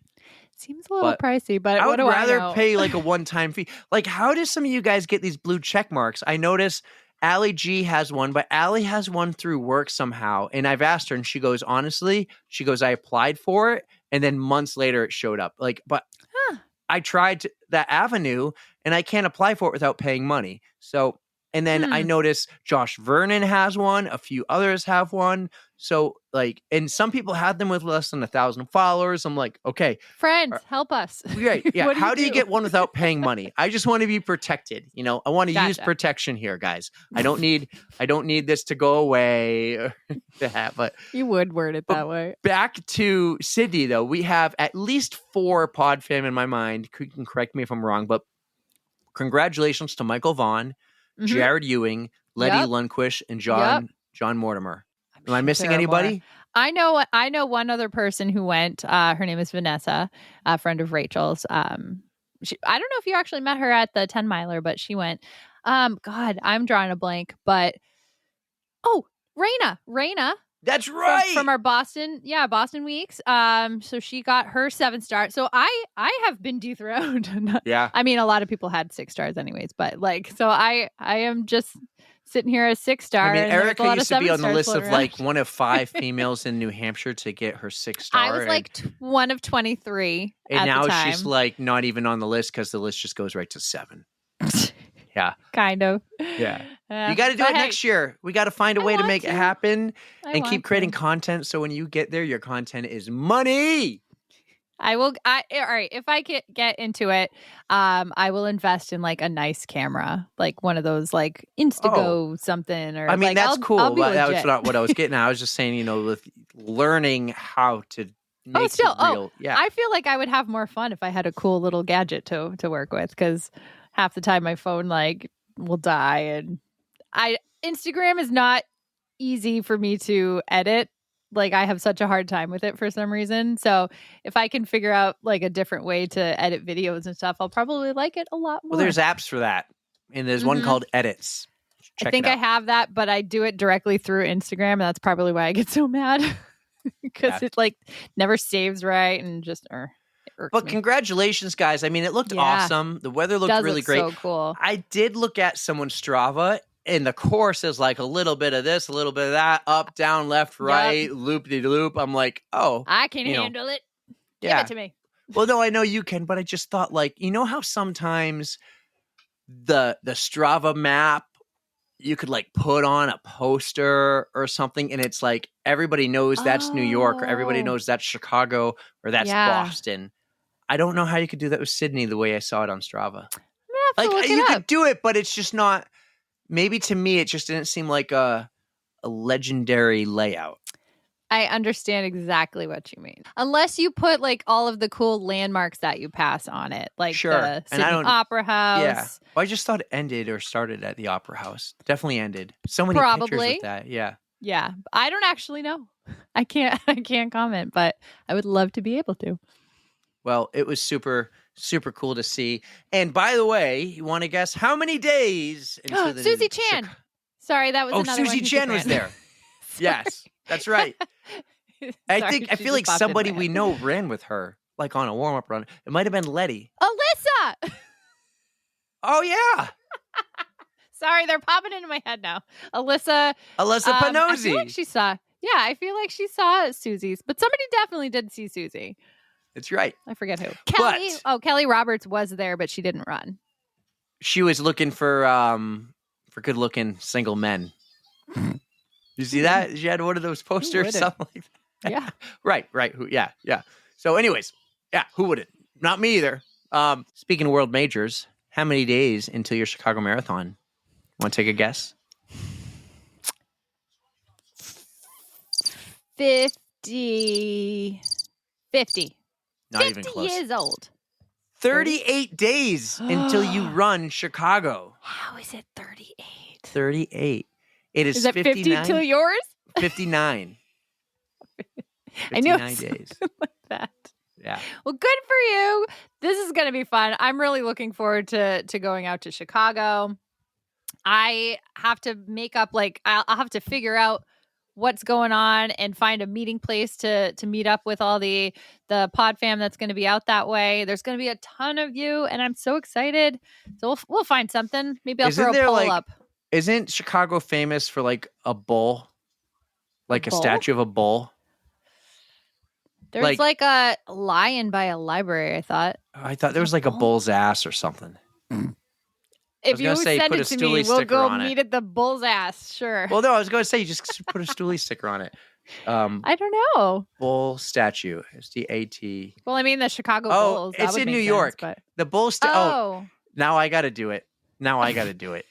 I was going to say put a sticker of Stoolie on the bull. We could try to find the equivalent of wherever that kind of thing in Chicago. Chicago has the bean. Yeah, Cloudgate. It's called Cloudgate. Yep, the bean. I've never heard of Cloudgate. That sounds like name, quote unquote. Nobody a political calls it that. Conspiracy. I swear to God, it's a thing. That's really what it's called.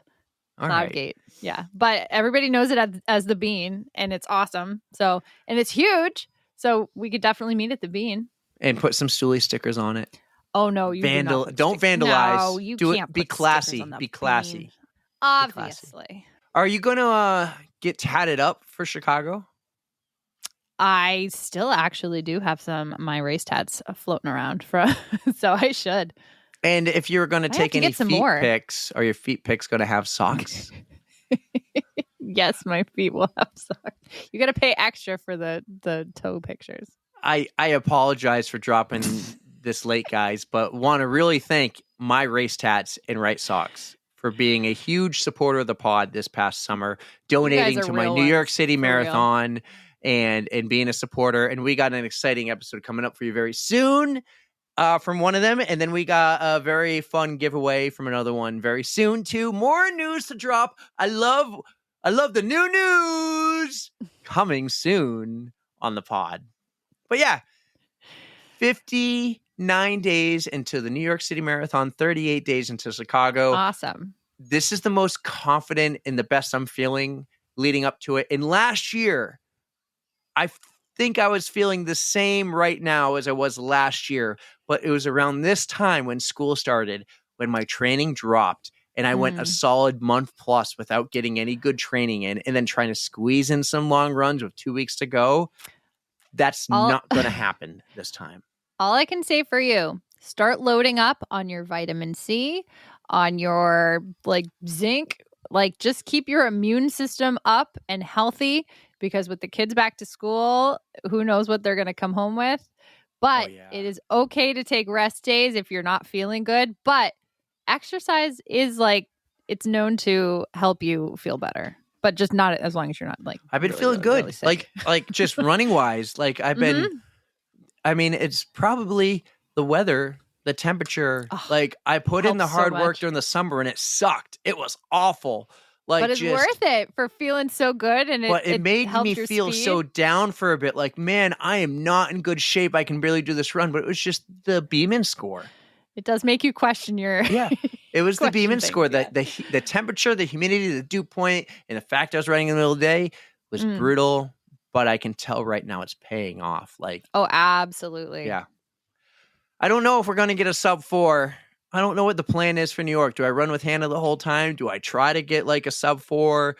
Like it's either go for sub 4 or run with Hannah, which would probably be closer to 5, maybe even north of 5, but no in between. I feel like it's like, what's the point of not running with her if I'm just going to do a 4:30? So True. I haven't decided yet. I mean, It's going to be awesome though. Really, really hard for this. So I'm sure if you wanted to go for a fast marathon, that Hannah would understand. But running with your sister, that's an epic thing that doesn't happen often. So definitely take advantage if you're not thinking you want Never to ran with my sister. Never. Mm-hmm. But, seeing how I feel, I can say, hey, I think you're going to run it again. So I'll just do another one with you another time. See how I feel. It's cool because I know our parents will be there. Yeah. I know some people are going to be there cheering. I ran to Scott Black and I said, you coming to New York? And he goes, I was going to surprise you, but I'm really thinking about it. Oh, my God. I'm like, New York's going to be harder to surprise me and find me, or me find you, or you get my attention than the way you were able to do it at mile 10 of Manchester last year. Just, he was standing in the middle of the road with the sign in the middle of the road. Do that in NYC. Not okay. Well, I think in NYC you might, because you see the videos of like all the people crossing the streets in the middle of the race and runners dodging debris, people. If he's in Brooklyn, he might have a better chance because people are just partying in the streets in Brooklyn with brunch and mimosas and stuff. So he may have an okay time there. So who knows? But that would be really cool. You're going to have a crew. Michael Vaughn told me he'll be at mile, I think, 14. And he said, like, I'll return the favor for what you guys did. I think I'm going to plan, like, okay, I'm going to give Michael a bottle and I'm going to give my parents a bottle and kind of do what Josh Vernon did. And just be pick like, one up on the run. Right. Because it's in my Amazon cart. I haven't hit purchased. I won't hit purchase for a couple days, guys. I want you to tell me, what are your favorite handhelds? And I don't want a little one. I don't want a little 8-ounce water. I need at least 12. I would love 16. Right? I have some that are at least 500 mils, so that'll be a good in start. Ounces?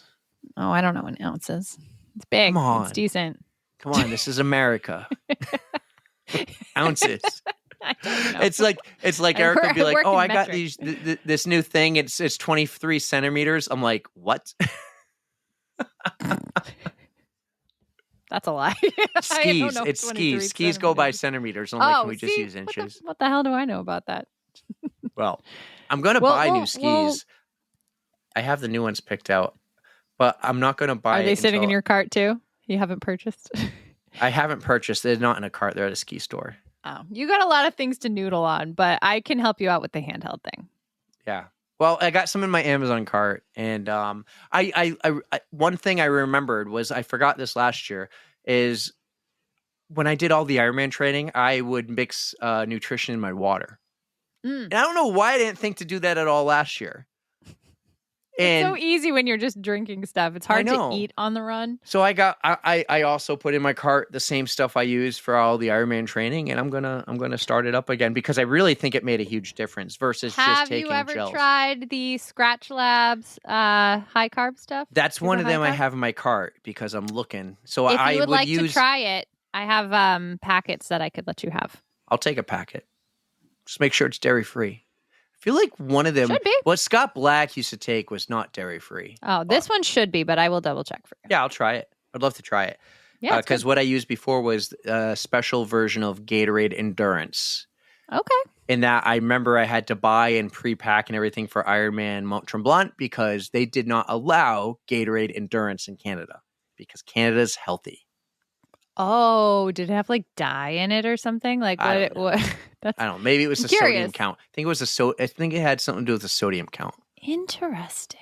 Because in Ironmans, when you go to the aid station, they also have not just water, and they give you real water bottles on the bike. Mm-hmm.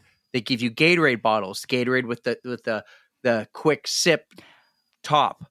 Gotcha. And it was Gatorade Endurance for all the Ironmans in the U.S., but not in Canada. Okay. So, yeah. Gotcha. I got other things I want to talk about, but I want to save them because, one, only our true fans are listening right now, but we redid our podcast bio. We had some help with that. It did something cool with the algorithm that I want to talk about. And we have some other fun things. It's fall. Sweater weather is here. We could do the whole candy corn debate. Is it good? Is it not? Is it Put good when these you in the have notes. it, but We'll then it talk makes you next just time. puke after? Oh, I love candy corn. I can eat like 4 pieces and then I'm good for a while, but Well, then I I'm like sick. it. But hey, this is great. New York fundraising is over. If you still want to send me some money to help me out and recover from the 50%, you can Venmo me. But no, seriously, no pressure. And Erica is still fundraising for hers, but she also made her goal for the American Foundation for Suicide Awareness. And obviously mine was Team Force for families facing hereditary cancer. Oh, I messed yours up. My bad. We also got to talk about our new fancy notes, but I messed it up. Whatever. That's good. Who's No, you did great. So the American Foundation for Suicide Prevention, running in honor of my brother, and I am only like $114 or something away from hitting $5,000. So if anybody wants to pitch in a couple dollars here and there to just have me hit 5,000, I'll stop bugging you altogether. and I'm done. So you guys don't have to donate to me unless you want to Venmo me, and you can just help Erica get that 5,000. And by the way, those of you who donated, and we need to do a big time shout out. So we need to talk about this on the next one because we want to do it in the intro. But some random person we don't even know gave us $200 each. Katie, thank you. Thank you. We're going to shout you all out because, guys, I know who you are who donated. Thank you so much. And you're all going to get special shout outs on the pod. You guys rock. And so many of you also who came to the fundraising night. Thank you for at least, helping ease a little bit of it. I hate fundraising. I hate asking people to give me money so I can go do something fun. It's just not my style. And all you guys who do it, kudos to you. You're rock stars. And I love hey, I'm always on the fundraiser side. You should get to run the Boston Marathon on all these races because what was it last year? The Boston Marathon raised what was it? Over $50 million? I mean, if I had to choose who gets to run, someone who BQ'd or someone who fundraised, well, if you're fundraising that much money, I'm going fundraiser. Yep. So, Yeah. The being a fundraiser myself. The impact that makes on all the organizations is so much bigger. But we can get into that debate another time, maybe with some fun people too on both sides of the table. It would be a lot of fun. Perfect. Jerry Springer style. But I love being in the middle of that. Yeah. But Erica, this was amazing. This was a lot of fun, a lot of energy. You need to take us home, though, and then this podcast. We have to just say thank you again to Andrejs for just being so incredibly awesome. And thank every single one of you for listening. We love you. Don't fear the code brown. And don't forget to stretch.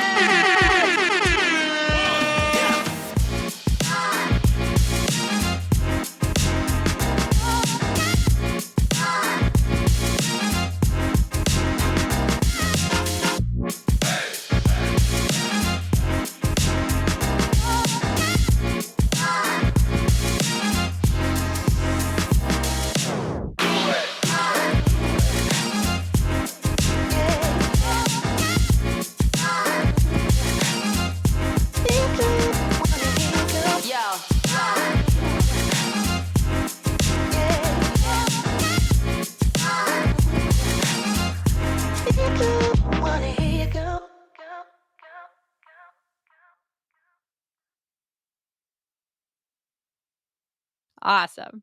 All right, everybody. Let's welcome, or I'm never good at ending these things. It's always Eric, but all right, I think I did it.